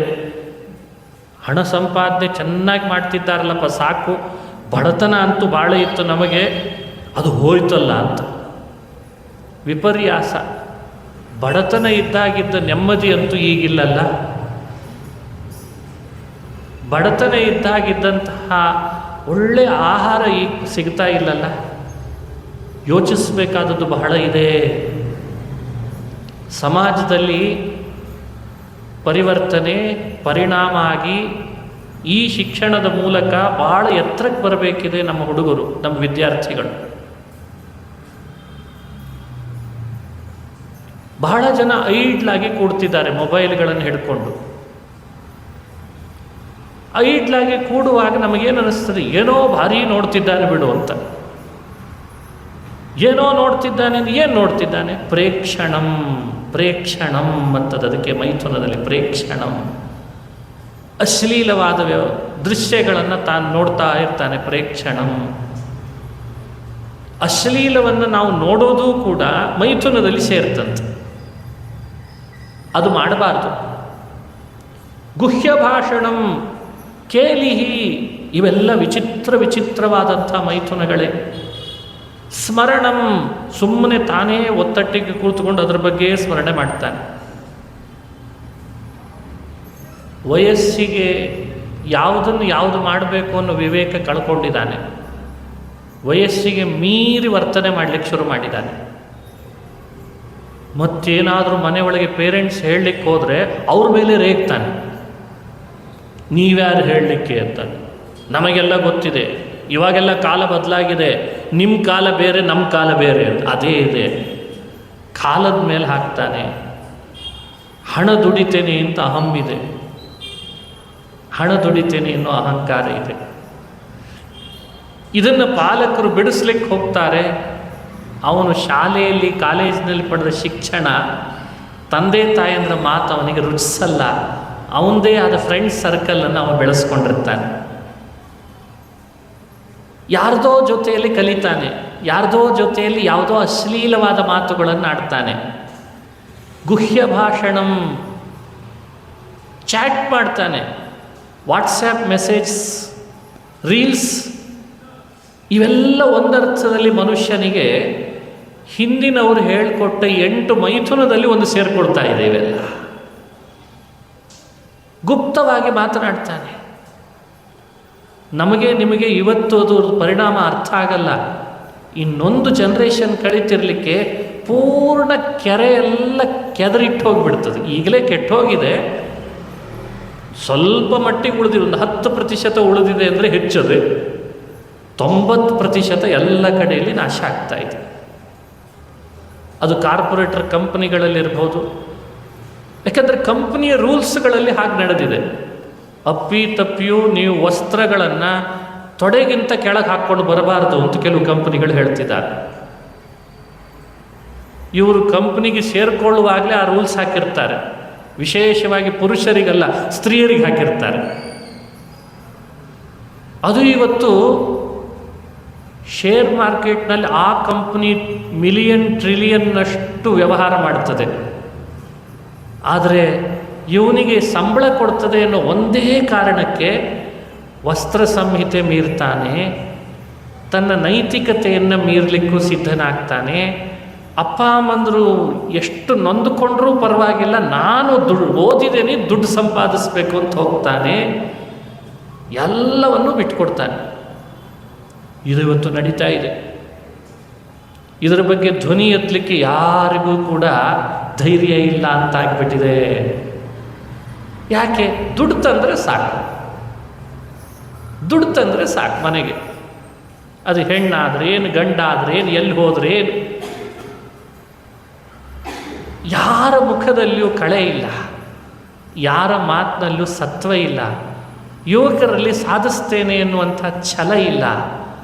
ಯುವತಿಯರಲ್ಲಿ ನಿಭಾಯಿಸ್ತೇನೆ ಅಂತನ್ನುವಂತಹ ಜವಾಬ್ದಾರಿಯ ಮಾತುಗಳಿಲ್ಲ. ಏನೋ ಮಾಡ್ತಿದ್ದೆ, ಎಲ್ಲೋ ಹೋಗ್ತಿದ್ವಿ, ಎಲ್ಲರೂ ರಾಗ ಎಳಿಲಿಕ್ಕೆ ಶುರು ಮಾಡಿದ್ದಾರೆ. ಏನೋ ಮಾಡ್ತಿದ್ದೀವಿ, ಏನೋ ಮಾಡ್ತಿದ್ದೀವಿ ಅಂತಾರೆ. ಎಲ್ಲಿ ಹೋಗಿದ್ವಿ, ಎಲ್ಲೋ ಹೋಗಿದ್ವಿ, ಏನು ಮಾಡಿ ಬಂದೆವು, ಏನೋ ಮಾಡಿದ್ವಿ ಬಿಡು ಅಂತ. ಏನು ಮಾಡಿ ರಿಲ್ಯಾಕ್ಸ್ ಆದ್ವಿ ಅಂತಾರೆ. ಎಲ್ಲರೂ ರಿಲ್ಯಾಕ್ಸ್, ಏನು ರಿಲ್ಯಾಕ್ಸ್ ಆಗ್ಲಿಕ್ಕೆ ಏನಾದಿ? ಏನೋ ಮಾಡಬಾರ್ದು ಮಾಡಿರ್ತಾನೆ. ಅಲ್ಲೋ ರಿಲ್ಯಾಕ್ಸ್ ಆಗ್ಲಿಕ್ಕೆ ಏನಾದ್ಯೋ ಅಂತ ಏನೋ ಮಾಡಿರ್ತಾನೆ, ಮಾಡಬಾರ್ದು ಗೊತ್ತಿದೆ. ಹೇಳಿದರೆ ಎಲ್ಲಿ ಮನೆಯಲ್ಲಿ ಏನು ಮಾಡ್ತಾರೋ ಏನೋ ಅಂತ ಅದಕ್ಕೆ ಒಂದು ಹೆಸರು ಬೇರೆ ಇಟ್ಟಿರ್ತಾನೆ, ರಿಲ್ಯಾಕ್ಸ್ ಆದ್ವಿ ಅಂತಾನೆ. ಮತ್ತೆ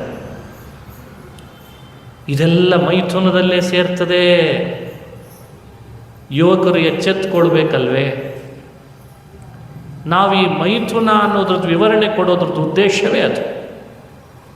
ನೋಡಿ, ಸ್ಮರಣಂ, ಕೀರ್ತನಂ, ಕೇಲಿಹಿ, ಪ್ರೇಕ್ಷಣಂ, ಗುಹ್ಯ ಭಾಷಣಂ, ಸಂಕಲ್ಪ, ಅಧ್ಯವಸಾಯಶ್ಚ, ಕ್ರಿಯಾ ನಿವೃತ್ತಿರೇವಚ.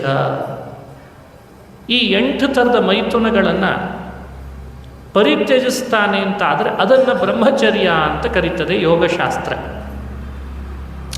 ಕರ್ಮಣ ಮನಸಾ ವಾಚ ಸರ್ವಾವಸ್ಥಾಸು ಸರ್ವದಾ ಸರ್ವತ್ರ ಮೈಥುನ ತ್ಯಾಗಂ ಬ್ರಹ್ಮಚರ್ಯಂ ಪ್ರಚಕ್ಷತೆ. ಕರ್ಮಣ, ಕರ್ಮದಿಂದ, ಮನಸ್ಸಿನಿಂದ, ಮಾತಿನಿಂದ, ಸರ್ವಾವಸ್ಥಾಸು ಎಲ್ಲ ಥರದ ಅವಸ್ಥೆಗಳಿಂದ ಈ 8 ಥರದ ಮೈಥುನವನ್ನು ಯಾರು ತ್ಯಜಿಸ್ತಾನೋ ಅವನು ಬ್ರಹ್ಮಚಾರಿ ಅಂತ ಕರೆಸ್ಕೊಳ್ತಾನಂತೆ. ಬ್ರಹ್ಮಚರ್ಯ ಅಂದ್ರೆ ಅದು. ಇಂಥ ಬ್ರಹ್ಮಚರ್ಯವನ್ನು ಯೋಗಶಾಸ್ತ್ರದಲ್ಲಿ ಹೆಚ್ಚು ವಿವರಣೆ ಕೊಟ್ಟು ನಮಗೆ ಹೀಗೆ ಮಾಡಬೇಕು, ಹೀಗಿರಬೇಕು ಅಂತ ಹೇಳ್ತಾರೆ. ತುಂಬ ಜನ ಈ ಥರದ ಹಠವನ್ನು ಮಾಡ್ತಾರೆ. ಆದರೆ ಭಾಗವತ ಒಂದು ವಿಶೇಷವಾದ ಅರ್ಥ ಕೊಡ್ತದೆ. ಅಷ್ಟೇ ಬ್ರಹ್ಮಚರ್ಯದ ಅರ್ಥ ಅಲ್ಲ ಅಂತ ಹೇಳ್ತದೆ. ಎಲ್ಲ ಬಿಟ್ಟ, 8 ಬಿಟ್ಟ, ಅಷ್ಟಕ್ಕೆ ಬ್ರಹ್ಮಚಾರಿ ಅಂತ ಆಗಿಬಿಡ್ತಾನ? ಹನುಮಂತ ಬ್ರಹ್ಮಚಾರಿಗೆ ಮೊದಲಿಗ ಅಂತ ಹೇಳ್ತೇವೆ. ಬ್ರಹ್ಮಚರ್ಯಾದಿ ಧರ್ಮೈಹಿ ಅಂತ ಅಂತಾರೆ. ಬ್ರಹ್ಮಚರ್ಯ ಅಂದರೆ ಸರ್ವೇಷಾಂ ಬ್ರಹ್ಮಣಿ ಚರಣಮೇವ ಬ್ರಹ್ಮಚರ್ಯಂ ಸರ್ವೇಂದ್ರಿಯಾಣಾಂ ತದ್ವೃತ್ತೀನಾಂ ಕಾಯಸ್ಯ ಚ ತದ್ವ್ಯಾಪಾರಾಣಾಂಚ ಬ್ರಹ್ಮಣಿ ಚರಣಂ ಬ್ರಹ್ಮಚರ್ಯಂ. ಆಗಲೇ ಹೇಳಿದ ಯೋಗಶಾಸ್ತ್ರದ ದೃಷ್ಟಿಯ 8 ಥರದ ಮೈಥುನ ತ್ಯಾಗ ಒಂದು ಬ್ರಹ್ಮಚರ್ಯದ ಶಬ್ದದ ಅರ್ಥ ಆದರೆ ಅಷ್ಟೇ ಸಾಲದು. 8 ಬಿಡೋದಷ್ಟೇ ಸಾಲದು. ಇಂದ್ರಿಯಗಳು, ಇಂದ್ರಿಯದಿಂದ ಆಗುವ ವ್ಯಾಪಾರ, ದೇಹ ಹಾಗೂ ದೇಹದಿಂದ ಆಗುವಂಥ ವ್ಯಾಪಾರ ಅಂದರೆ ಕಾರ್ಯ, ಕೆಲಸ, ಅವುಗಳನ್ನೆಲ್ಲ ಬ್ರಹ್ಮಣಿ ಚರಣಂ, ಆ ಪರಮಾತ್ಮನಲ್ಲಿ ಸಮರ್ಪಿಸುವಂತೆ, ಭಗವನ್ಮುಖವಾಗುವಂತೆ ಮಾಡೋದಕ್ಕೆ ಬ್ರಹ್ಮಚರ್ಯ ಅಂತ ಕರೀತಾರಂತೆ. ಹಿಂದೆ ಒಬ್ಬ ಗುರು ಒಬ್ಬ ಶಿಷ್ಯನನ್ನು ಬಹಳ ದಾರಿ ತಪ್ಪಿದ್ದಾನೆ ಅಂತಾದಾಗ ಅವನನ್ನು ತಿದ್ದಲೇಬೇಕು ಅಂತ ಅವನಿಗೆ ಹಠ ಬಂತು. ಗುರುವಿಗೆ ತಿದ್ದಲೇಬೇಕು ಅಂದಾಗ ಹೇಗೆ ತಿದ್ದಬೇಕು? ಶಿಷ್ಯನಿಗೆ ತಪ್ಪು ಮಾಡಿದಾಗೆಲ್ಲ ಆತ ಹೇಳ್ದ, ಈ ಸಲ ತಪ್ಪು ಮಾಡಿದ್ದಿ ತಿದ್ದುಕೊಳ್ಬೇಕು, ಈ ಸಲ ತಪ್ಪು ಮಾಡಿದ್ದಿ ಮತ್ತೆ ಅದನ್ನು ತಿದ್ದುಕೊಳ್ಬೇಕು ಅಂತ ಹೇಳ್ತಿದ್ದ. ಅವನು ತಿದ್ದುಕೊಳ್ತಿರ್ಲಿಲ್ಲ, ಅದು ಸಾಲದಾಗ್ತಾ ಇತ್ತು. ಬಹಳ ದೊಡ್ಡ ಪೆಟ್ಟು ಬೀಳ್ತದೆ ಇನ್ನು ಮನೆ ಒಳಗೆ ಅಂತ ಅವನಿಗೆ ಅರ್ಥ ಆಯಿತು. ಅದಕ್ಕೆ ಗುರು ಕರೆದು ಹೇಳ್ದ, ಒಂದು ಕೆಲಸ ಮಾಡು, ಇನ್ಮೇಲಿಂದ ನೀನು ತಪ್ಪು ತಿದ್ದುಕೊಳ್ಳಿಕ್ಕೆ ಅಂತ ಒಂದು ಉಪಾಯ ಹೇಳ್ತೀನಿ. ನೀನು ಯಾವಾಗ ತಪ್ಪು ಮಾಡ್ತಿ ಆವಾಗೆಲ್ಲ ಬಂದು ಶಾಲೆಯಲ್ಲಿ ಒಂದು ಬೋರ್ಡ್ ಇತ್ತಂತೆ. ಆ ಬೋರ್ಡ್ ಕೆಳಗಡೆಯಲ್ಲಿ ಕಟ್ಟಿಗೆ ಹೊಡೆದಿದ್ರಂತೆ. ಆ ಕಟ್ಟಿಗೆಗೆ ಬಂದು ಒಂದು ಮಳೆ ಹೊಡಿ ಅಂತ ಹೇಳಿದ್ರಂತೆ. ಸರಿ, ಒಂದೊಂದು ವಾರ, 2 ವಾರ, 3 ವಾರದೊಳಗೆ 4-5 ಸಲ ಮಳೆ ಹೊಡೆದಿರ್ತಿದ್ದಂತೆ. 4-5 ಮಳೆ ಹೊಡೆದಿದ್ದಾನೆ ಅಂದರೆ 4-5 ತಪ್ಪಾಗಿದೆ ಅಂತ ಅರ್ಥ. 4-5 ಮಳೆ ಹೊಡೆದಿದ್ದಾನೆ, 4-5 ತಪ್ಪಾಗಿದೆ, ಮತ್ತೆ ಅದನ್ನು ಮಾಡಲ್ಲ ಅಂತ ತಿದ್ದುಕೊಂಡಿದ್ದಾನೆ ಅಂತ ಅರ್ಥ. ಹೀಗೆ ಶಾಲೆ ಆ ವರ್ಷ ಮುಗಿಯೋಷ್ಟರಲ್ಲಿ ಒಂದು 20-30 ಮಳೆ ಹೊಡೆದಿದ್ದಂತೆ. ಇನ್ನು ಅವನು ಬೇರೆ ಕಡೆಯಲ್ಲಿ ಹೋಗಬೇಕು ವ್ಯಾಸಂಗಕ್ಕೆ, ಈ ಶಾಲೆ ಬಿಟ್ಟು ಬೇರೆ ಕಡೆಯಲ್ಲಿ. ಗುರುಗಳಿಗೆ ಬಂದು ಹೇಳ್ದ, ಈ ವರ್ಷದ ಅಧ್ಯಯನ ಎಲ್ಲ ಮುಗೀತು ಗುರುಗಳೇ, ಮತ್ತು ಮಳೆ ಹೊಡೆದಿದ್ದೇನಲ್ಲ 20-30, ಅಷ್ಟು ತಪ್ಪು ಮಾಡಿದ್ದೆ ನಾನು. ನೀವು ನನಗೆ ಮಳೆ ಹೊಡಿಲಿಕ್ಕೆ ಹೇಳಿದ್ರಿ, ನಾನು ಅದನ್ನೆಲ್ಲ ಬಿಟ್ಟಿದ್ದೇನೆ. ಈ ಸಲ ಬಿಟ್ಟಾಗೆಲ್ಲ ಮಳೆ ಹೊಡೆದಿದ್ದೇನೆ, 30-40 ಆಗಿದೆ, ಕಿತ್ತಿ ಬಿಡ್ತೇನೆ, ತೆಗಿತೇನೆ ಅದನ್ನು ಅಂತಂದ. ಸರಿ ಎಂದರು, ತೆಗಿ. ಬೇಗ ಬೇಗ ಹೋದ, ಮತ್ತೆ ಮಳೆ ತೆಗಿಬೇಕು ಅಂತ ಸುತ್ತಿಗೆಯಿಂದ ಎಲ್ಲ ಮಳೆ ಕಿತ್ತಿ ತೆಗೆದುಬಿಟ್ಟ. ತೆಗೆದ ಮೇಲೆ ಗುರುಗಳ ಕಡೆಗೆ ತಂದು ಮಳೆ ಕೊಟ್ಟನಂತ. ಮಳೆ ಇಸ್ಕೊಂಡು ಗುರುಗಳು ಹೇಳ್ತಾರೆ, 30-20 ತಪ್ಪು ಮಾಡಿದ ಮಳೆ ಇದು, ಅದನ್ನೇನೋ ಕಿತ್ತಿ ತಂದುಬಿಟ್ಟು, ಆದರೆ ಕಟ್ಟಿಗೆಗೆ ಹೊಡೆದ ತೂತನ್ನೇನಾದರೂ ಮುಚ್ಚಲಿಕ್ಕಾಗ್ತದ ಅಂತ ಕೇಳಿದ್ರಂತ. ತೂತು ಮುಚ್ಚಲಿಕ್ಕಾಗ್ತದ? ಮಳೆ ತೆಗೆದು ತೂತು ಮುಚ್ಚೋದು ಹೇಗೆ ಹೇಳು? ಬದುಕಿನಲ್ಲಿ ತಪ್ಪೇ ಮಾಡದೇ ಇದ್ದರೆ ಕಟ್ಟಿಗೆ ತೂತೇ ಆಗ್ತಿರಲಿಲ್ಲ. ತಪ್ಪು ಮಾಡಿ ಮಳೆ ಹೊಡೆದ ಮೇಲೆ ಮಳೆ ತೆಗೆದ್ರೂ ತೂತು ಮುಚ್ಚಲಿಕ್ಕಾಗಲ್ಲ, ಯೋಚಿಸ್ಬೇಕಲ್ವಾ ಅಂತಂದ್ರಂತೆ. ಜ್ಞಾನೋದಯ ಆಯಿತು ಗುರುಗಳೇ ಅಂತಂದಂತೆ. ಇದು ನಮ್ಮ ಬದುಕಿಗೆ ಬೇಕಾದ ಪಾಠ, ಎಕ್ಸ್ಪೆಷಲಿ ಬ್ರಹ್ಮಚರ್ಯದ ಬಗ್ಗೆ. ನಮ್ಮ ಇಂದ್ರಿಯಗಳು ಹೋಗಬಾರ್ದ ಕಡೆಯಲ್ಲಿ ಹೋಗ್ತಿದ್ದಾವೆ ಅಂತ ಗೊತ್ತಿದೆ ಅಂದಾಗ ಭಗವಂತನ ಕಡೆಯಲ್ಲಿ ಹೋಗೋ ಹಾಗೆ ಮಾಡಬೇಕಾದ ಜವಾಬ್ದಾರಿ ನಮ್ಮದಲ್ವೇ? ನಮ್ಮ ದೇಹ, ಆ ದೇಹದಿಂದ ಆಗಬೇಕಾದ ಕಾಯಕ ಕೆಲಸ, ಅದು ಭಗವಂತನ ಕಡೆಯಲ್ಲೇ ಹೋಗೋ ಹಾಗೆ ಮಾಡಬೇಕಾದದ್ದು ನಮ್ಮ ಜವಾಬ್ದಾರಿ ಅಲ್ವೇ? ಏನು ಕಠಿಣ ಇದೆ ಅಂತ ಬಿಡೋದಲ್ಲ ಇದು, ಮನಸ್ಸು ಮಾಡ್ತಾ ಇಲ್ಲ. ಅದೇ ಕ್ರಿಯಾಸಿದ್ಧಿ ಸತ್ವೇ ಜಗತಿ ಮಹತಾಂನೋಪಕರಣೇ, ಒಬ್ಬ ಕವಿ ಹೇಳೋ ಮಾತು. ಸತ್ವೇ ಅಂತಃಕರಣ ಸರಿಯಾದ ರೀತಿಯಲ್ಲಿ ಸ್ಥಿರ ಸಂಕಲ್ಪ ಮಾಡಿದರೆ ಎಂಥೆಂಥವುಗಳನ್ನು ಸಾಧನೆ ಮಾಡ್ತೇವೆ. ಆ ಮನಸ್ಸು ಮಾಡ್ತಾ ಇಲ್ಲ, ಅದನ್ನೊಂದು ನಾವು ಸರಿಯಾಗಿ ಮಾಡಿದರೆ ಸಾಕು. ಹಾಗಾಗಿ ಬ್ರಹ್ಮಚರ್ಯ ಅನ್ನೋದು ಬಹಳ ಮುಖ್ಯವಾದದ್ದು. 1 ವಾರ ಎಲ್ಲ ಇಂದ್ರಿಯಗಳನ್ನು, ದೇಹವನ್ನು ಭಗವಂತನ ಕಡೆಗೆ ಯೋಜಿಸೋ ಪ್ರಯತ್ನ ಮಾಡು. 1 ವಾರ ಮಾಡು, ಅಟ್ಲೀಸ್ಟ್ 1 ವಾರ, 1 ವೀಕ್. ನಿನ್ನಲ್ಲಿ ಬದಲಾವಣೆ ಆಗದೆ ಇದ್ದರೆ ಕೇಳು. ಯಾರಾದರೂ ಪ್ರಾಕ್ಟೀಸ್ ಮಾಡ್ಬೋದಲ್ಲ ಇದನ್ನು? ನಾವು ಎಲ್ಲೆಲ್ಲೋ ಹಿಡ್ಕೊಂಡು ಹೋಗಿಬಿಡ್ತೇವೆ. ನಮ್ಮ ರಾಹು ಏನಾಗಿದ್ದಾನೆ, ಕೇತು ಏನಾಗಿದ್ದಾನೆ, ಶನಿ ಎಲ್ಲಿ ಬಂದೋ ಏನೋ ಜೂನ್ ತಿಂಗಳಲ್ಲಿ, ಜುಲೈಗೆ ಎಲ್ಲಿ ಹೋಗ್ತಾನೋ ಏನೋ, ಅವನು ಹೋಗೇ ಹೋಗ್ತಾನೋ. ನೀ ಬೇಡ ಅಂದರೂ ಅವನು ಹೋಗ್ತಾನಪ್ಪ ಮಾರಾಯ. ಅಲ್ಲ, ಮನುಷ್ಯನಿಗೆ ಗ್ರಹಗತಿಗಳು ಅಥವಾ ಇನ್ನೇನೋ ಟೈಮ್, ಯಾವುದೋ ದೇಶ, ಯಾವುದೋ ವ್ಯಕ್ತಿಗಳು, ಇವುಗಳನ್ನೆಲ್ಲ ಇಟ್ಟುಕೊಂಡು ತನ್ನನ್ನು ತಾನು ಸಾಧನೆ ಮಾಡಿಕೊಳ್ಳೋದ್ರಿಂದ ವಂಚಿತನನ್ನು ಮಾಡಿಕೊಂಡ್ರೆ ಹೇಗೆ ಸಾಧ್ಯ? ಬ್ರಹ್ಮಚರ್ಯದ ಬಗ್ಗೆ ಈ ವಿಷಯಗಳನ್ನು ವಿವರಣೆ ಮಾಡಿ ಬಹಳ ಮುಖ್ಯವಾದ ಸಾಧನೆ ಇದು ಅಂತ ತಿಳಿಸಿದ್ದಾರೆ. ಕಣ್ಣಿನಲ್ಲಿ ಒಂದು ಹೊಳಪಿರ್ತದೆ ಬ್ರಹ್ಮಚರ್ಯ ಕಾಪಾಡಿಕೊಂಡವನಿಗೆ, ಮನಸ್ಸಿನಲ್ಲಿ ಶುದ್ಧಿ ಇರ್ತದೆ, ಆಡಿದ ಮಾತಿನಲ್ಲಿ ಸತ್ವ ಉಳಿತದೆ, ಸಾಧಿಸಬೇಕಾದದ್ದನ್ನು ಸಾಧಿಸಲಿಕ್ಕಾಗ್ತದೆ, ಹಿಡಿದ ಕಾರ್ಯಗಳು ಪೂರ್ಣಗೊಳ್ತಾವೆ. ಬ್ರಹ್ಮಚರ್ಯದ ಫಲ ಆಯುಷ್ಯ ಅವನಿಗೆ ಅತಿ ಹೆಚ್ಚಿಸ್ತದೆ. ಅವನು ಪೂರ್ಣಾಯುಷ್ಯವಂತನಾಗ್ತಾನೆ ಬ್ರಹ್ಮಚರ್ಯದಿಂದ.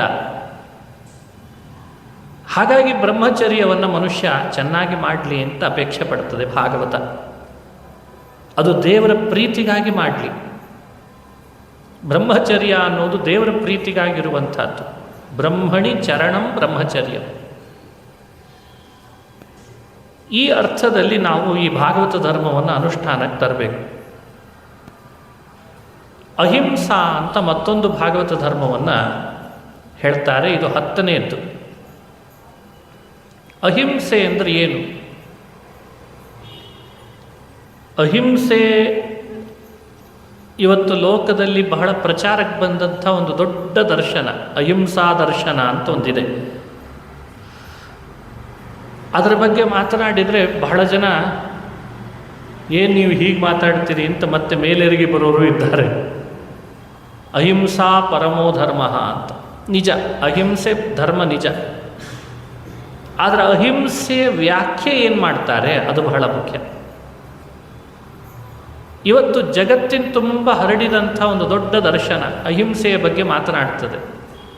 ಅದರ ಮೂಲ ವಾಕ್ಯ ಇವತ್ತು ಸ್ಲೋಗನ್ ಅಂತಂತಿರ್ತಾರೆ. ಸ್ಲೋಗನ್ನನ್ನು ಇಟ್ಕೊಂಡಿರೋದೇ ಇದು, ಏನಂತ? ಅಹಿಂಸಾ ಪರಮೋ ಧರ್ಮ ಅಂತ. ಆಶ್ಚರ್ಯ ಅಂದರೆ ಜಗತ್ತಿಗೆಲ್ಲ ಅಹಿಂಸೆಯನ್ನೇ ಪರಮಧರ್ಮ ಅಂತ ಬೋಧಿಸಿಯೂ ಅಲ್ಲೊಂದು ಅದೇ ಧರ್ಮವನ್ನು ಜಗತ್ತಿಗೆ ಬೋಧಿಸುವಾಗ ಅಲ್ಲೊಂದು ಎಡವಟ್ಟಾಗಿದೆ, ಸಮಸ್ಯೆ ಆಗಿದೆ. ಏನು? ತಮ್ಮ ದೇಹವನ್ನು ಹಿಂಸೆ ಮಾಡಿಕೊಂಡ್ರೆ ಅಡ್ಡಿ ಇಲ್ಲ ಅಂತ ಆಗಿಬಿಟ್ಟಿದೆ. ಇದು ಯಾವ ಸೀಮೆ ನ್ಯಾಯ ಅಂತ. ತಮ್ಮ ದೇಹದೊಳಗೆ ಕೂದಲು ತಾವೇ ಕಿತ್ತಲಿಕ್ಕೆ ಶುರು ಮಾಡ್ತಾರೆ. ಅರೆ, ತಾವೇ ಕೂದಲು ಕಿತ್ತುತ್ತಾರೆ, ಕೈಯಲ್ಲಿ ಚಿಮುಟ ಇಟ್ಟುಕೊಳ್ತಾರೆ, ಕೂದಲುಗಳನ್ನು ಕಿತ್ತುತ್ತಾರೆ. ಎಷ್ಟು ಹಿಂಸೆ ಆಗಬೇಡ. ಅದು ಹಿಂಸೆನಾ ಅಲ್ವಾ? ಇಲ್ಲ, ನಾವು ಹಿಂಸೆ ಪಟ್ಟರೂ ಅಡ್ಡಿ ಇಲ್ಲ, ಅಹಿಂಸೆ ಪರಮೋ ಧರ್ಮ ಅಂತಂತಾರೆ. ಮತ್ತೆ ಸರಿ, ದೇಹದೊಳಗೆ ಬೆವರು ಬರಬಾರ್ದು ಅಂತ, ಬೆವರು ಬರಬಾರ್ದು ಅಂತ ಅಭಿಪ್ರಾಯದಿಂದ ಅವರೇನು ಮಾಡ್ತಾರೆ? ಬೀಸಣಿಕೆ ಮಾಡಬೇಕು. ಬೀಸಣಿಕೆ ಯಾವುದರ ಬೀಸಣಿಕೆ? ನವಿಲುಗೆರೆಯ ಬೀಸಣಿಕೆ ತರ್ತಾರೆ. ಬೇರೆ ಬೀಸಣಿಕೆಯಿಂದ ಗಾಳಿ ಬೀಸಿಕೊಳ್ಳೋ ಹಾಗಿಲ್ಲ. ನವಿಲುಗೆರೆಗಳಿಂದ ಬೀಸಣಿಕೆ ಮಾಡಿ ಗಾಳಿ ಬೀಸಿಕೊಂಡು ದೇಹದಲ್ಲಿ ಸ್ವೇದ ಬರದೇ ಇರೋ ಹಾಗೆ ನೋಡಿಕೊಳ್ಬೇಕು ಅಂತ ಕಡ್ಡಾಯ ಮಾಡಿದ್ದಾರೆ. ಯಾವುದಿದು? ಇದೊಂದು ದೊಡ್ಡ ಧರ್ಮ. ಇದು ದೊಡ್ಡ ಧರ್ಮ. ಇಡೀ ತಮ್ಮ ಬದುಕಿನೊಳಗೆ ಒಂದು ಹನಿಯೂ ಬೆವರು ಬರದೇ ಇರೋ ಹಾಗೆ ಮಾಡಿಕೊಳ್ಳಿಕ್ಕೆ ನವಿಲುಗೆರೆಯನ್ನು ಕಿತ್ತಿ ತಂದು ಬೀಸಣಿಕೆ ಮಾಡ್ಕೊಂಡು ಬೀಸಲಿಕ್ಕೆ ಶುರು ಮಾಡ್ತಾರೆ. ಅಲ್ಲವ, ನವಿಲಿಗೆರೆಗೆ ಹಿಂಸೆ ಆಗಲಿಲ್ಲ, ನವಿಲಿಗೆ ಹಿಂಸೆ ಆಗಲಿಲ್ವ? ಯಾರು ಹೇಳೋಣ? ನವಿಲಿಗೆ ಹಿಂಸೆ ಆಗಲಿಲ್ವೇ? ಯೋಚಿಸ್ರಿ, ಭಾಳ ಇದೆ, ಅದ್ಭುತವಾದ ವಿಷಯಗಳಿವೆಲ್ಲ. ಬಟ್ಟೆ ತಯಾರಾಗಬೇಕಾದ್ರೆ ಅದರಿಂದ ನೇಕಾರ, ಅದರ ಹಿಂದೆ ಮತ್ತಿನ್ನೆಲ್ಲ ಸಮಸ್ಯೆಗಳು, ಹಿಂಸೆ ಆಗ್ತದೆ ಅಂತ ಹೇಳಿ ಬಟ್ಟೆನೇ ಹಾಕ್ಕೊಳ್ಳೋದು ಬೇಡ ಅಂತ ದಿಗಂಬರರಾಗಿರೋದು. ಈಗ ಅಹಿಂಸೆಯನ್ನು ಮುಖ್ಯ ಧರ್ಮ ಅಂತ ಇಟ್ಕೊಂಡು ಹೊರಟು ಅದನ್ನೇ ನೀವು ಮಾಡ್ತೇನೆ ಅಂತ ಹೋಗಿ ದಿಗಂಬರತೆಯನ್ನು ಹೇಳಿದರೆ ಅದನ್ನು ನೋಡೋರಿಗೆ ಹಿಂಸೆ ಆಗ್ತದಲ್ಲ, ಅದನ್ನು ಯಾರು ಪರಿಹಾರ ಮಾಡೋರು? ಜಗತ್ತಿನೊಳಗೆ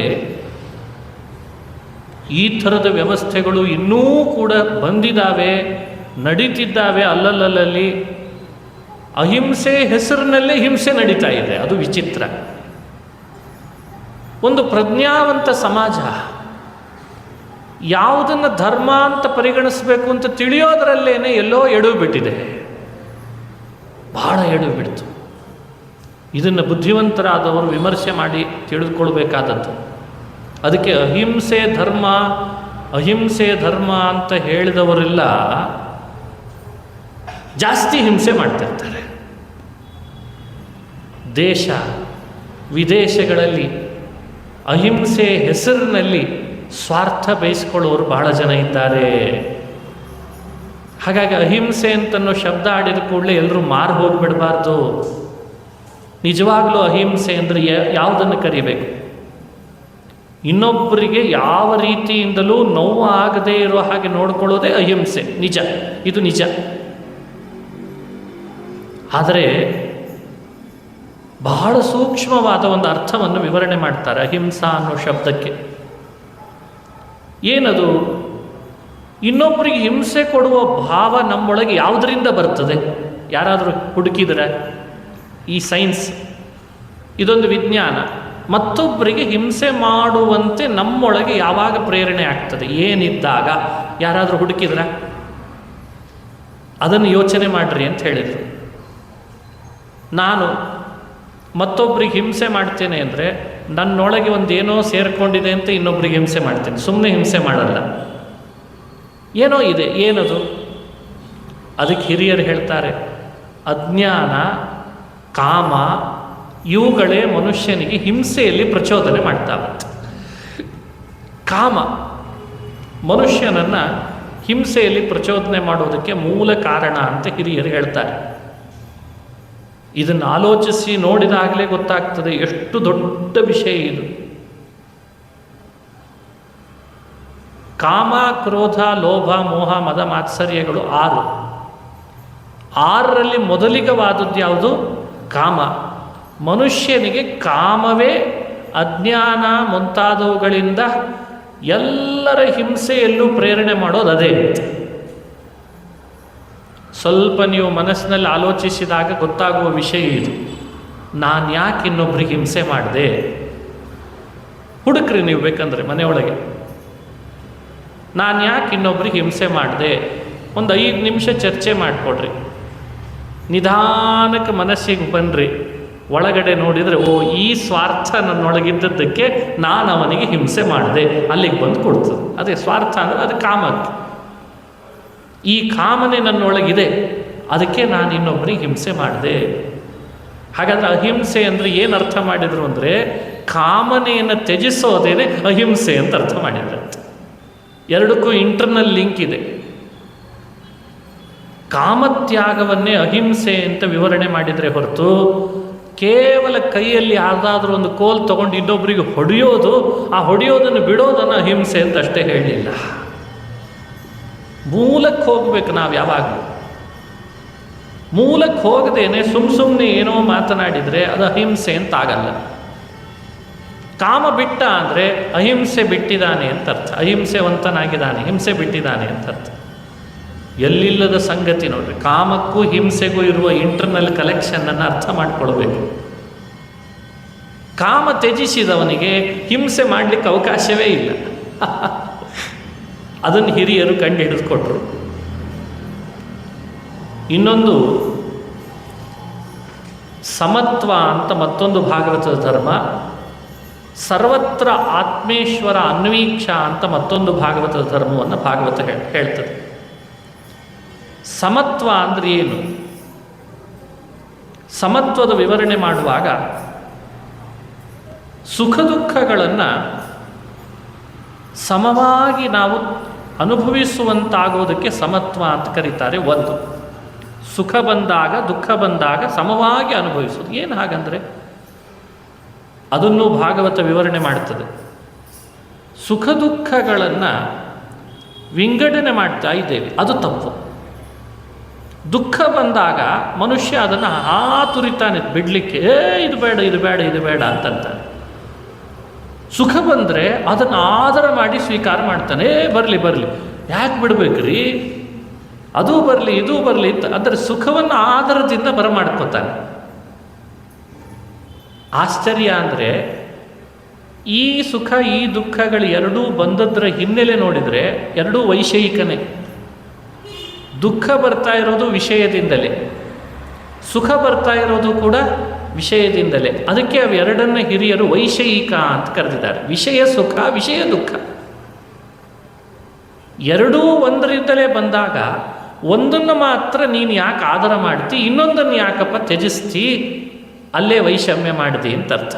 ಒಂದು ಕೆಲಸ ಮಾಡು, ಇದೂ ವೈಷಯಿಕ, ಇದನ್ನು ಕೊಡೋದ್ರ ಹಿಂದೆಯೂ ದೇವರೇ ಇದ್ದಾನೆ. ಸುಖವೂ ವೈಷಯಿಕ, ಅದನ್ನು ಕೊಡೋದ್ರ ಹಿಂದೆಯೂ ಭಗವಂತನೇ ಇದ್ದಾನೆ ಅಂತ ಎರಡನ್ನೂ ಸ್ವೀಕಾರ ಮಾಡು. ಅದನ್ನು ಸಮತ್ವ ಅಂತ ಕರೀತಾರಂತೆ. ಇದು ನಮ್ಮಲ್ಲಿ ಬರಬೇಕು, ಭಾಗವತದ ಧರ್ಮ. ಒಂದನ್ನು ಮಾತ್ರ ಆಧರಿಸಿದರೆ ಅದು ಭಾಗವತದ ಧರ್ಮ ಆಗಲ್ಲ. ಹಿಂದಿನವರೆಲ್ಲ ಇದನ್ನು ಕರಗತ ಮಾಡಿಕೊಂಡಿದ್ರಂತೆ. ದುಃಖ ಬಂದಾಗ ಅದನ್ನೂ ಬೇಡ ಬೇಡ ಅಂತಂತಿ, ಹಾಗಾದರೆ ಇನ್ಮೇಲಿಂದ ಒಂದು ಕೆಲಸ ಮಾಡು, ಸುಖ ಬರ್ತಾ ಇದೆ ಅಂದರೆ ಅದನ್ನೂ ಬೇಡ ಅಂತ ಅಂದ್ಬೇಡ. ಇಬ್ಬಗೆ ನೀತಿ ತೋರಿಸ್ಬೇಡ. ಒಂದನ್ನು ಆಧಾರ ಮಾಡಿ ಇನ್ನೊಂದನ್ನು ಬೇಡ ಅಂತ ಪರಿತ್ಯಜಿಸ್ತೀನಿ ಅಂದ್ರೆ ಇದ್ಯಾವ ನ್ಯಾಯಪ್ಪ? ಇದನ್ನು ವಿವರಣೆ ಮಾಡಿದರು. ಎರಡರಲ್ಲೂ ಅಲಂ ಬುದ್ಧಿ ಬರ್ತದ, ಎರಡೂ ಸಾಕು ಅಂತ ಅನ್ನಿಸ್ತದ, ಅದು ಸಮತ್ವನೇ. ಎರಡೂ ಬೇಕು ಅಂತ ಅನ್ನಿಸ್ತದ, ಅದು ಸಮತ್ವನೇ. ಒಂದು ಬೇಕು ಒಂದು ಬೇಡ ಅಂತ ಅನಿಸಿದರೆ ಮಾತ್ರ ವೈಷಮ್ಯ ಅಂತ, ವಿಷಮತೆ ಅಂತ. ಎರಡನ್ನೂ ಭಗವಂತನೇ ಕೊಡುವವ. ನಮ್ಮ ಕರ್ಮಾನುಸಾರ ಸುಖ ಕೊಡೋನು ಭಗವಂತ, ದುಃಖ ಕೊಡೋನು ಭಗವಂತ. ಕೊಟ್ಟದ್ದನ್ನು ಅನುಭವಿಸಬೇಕಾಗಿರೋದು ನನ್ನ ಕರ್ತವ್ಯ ಅಂತ ಅನುಭವಿಸು. ಇದೇ ಸಮತ್ವ ಅಂತ ಭಾಗವತ ಧರ್ಮ ಅಂತ ಹೇಳ್ತಾರೆ. ವಿಷಯದ ಸುಖವನ್ನು ಮಾತ್ರ ಅಪೇಕ್ಷಿಸಿ ಅದರ ಭ್ರಮೆಯಲ್ಲಿ ಇರಬಾರ್ದು, ಅದನ್ನು ಪರಿತ್ಯಜಿಸಬೇಕು. ಮಾನ, ಅಪಮಾನ, ಜಯ, ಅಪಜಯ ಎಲ್ಲವನ್ನೂ ಸಮವಾಗಿ ಸ್ವೀಕಾರ ಮಾಡೋದು. ಇದಕ್ಕೆ ಸಮತ್ವ ಅಂತ ಹಿರಿಯರು ಕರೆದಂತೆ. ಇದೊಂದು ಭಾಗವತದ ಧರ್ಮ. ಸರ್ವತ್ರ ಆತ್ಮೇಶ್ವರಾನ್ವೀಕ್ಷ, ಸರ್ವತ್ರ ಆತ್ಮ ಈಶ್ವರ ಅನ್ವೀಕ್ಷ. ಆತ್ಮ, ಪ್ರತ್ಯಕ್, ಪುರುಷ, ವಾಸುದೇವ, ಹರಿ, ಜೀವ, ಈ ಎಲ್ಲ ನಾಮಗಳು ದೇವರನ್ನೇ ಹೇಳುವ ನಾಮಗಳು. ಈ ಎಲ್ಲ ನಾಮಗಳನ್ನು ಭಗವಂತನೇ ಹೊತ್ತಿರುವವ, ಅವನನ್ನೇ ಹೇಳ್ತಾವೆ. ಅವನ ರೂಪಗಳನ್ನು ಮನಸಾ ಚಿಂತನೆ ಮಾಡುವುದಕ್ಕೆ ಸರ್ವತ್ರ ಆತ್ಮೇಶ್ವರಾನ್ವೀಕ್ಷ ಅಂತ ಕರೀತಾರೆ. ಅದು 3 ಥರ ಇದೆ ಅಂತ ವಿವರಣೆ ಮಾಡ್ತಾರೆ 12ನೇ ಭಾಗವತದ ಧರ್ಮ. ಆ 3 ಥರದ ಸರ್ವತ್ರ ಆತ್ಮೇಶ್ವರ ಎನ್ವೇಕ್ಷ ಅನ್ನೋ ವಿವರಣೆಯನ್ನು ಚೆನ್ನಾಗಿ ತಿಳಿದುಕೊಳ್ಬೇಕು ನಾವು. ABC ಹಾಗೆ ಮಾಡ್ತಾರೆ ಅದನ್ನು. ಇವತ್ತು ಸಮಯ ಆಗಿದ್ದಕ್ಕೆ ನಾಳೆ ದಿವಸ ಆ ಸರ್ವತ್ರ ಆತ್ಮೇಶ್ವರಾನ್ವೀಕ್ಷ ಅನ್ನೋ 3 ಥರದ ವಿವರಣೆಯನ್ನು ನೋಡಿ ಮುಂದಿನ ಭಾಗವತದ ಧರ್ಮಗಳನ್ನು ಮತ್ತೆ ಚಿಂತನೆ ಮಾಡೋಣ ಅಂತ ಹೇಳ್ತಾ ಶ್ರೀಕೃಷ್ಣ ಅರ್ಪಣಮಸ್ತು. ಹರಯೇ ನಮಃ, ಹರಯೇ ನಮಃ.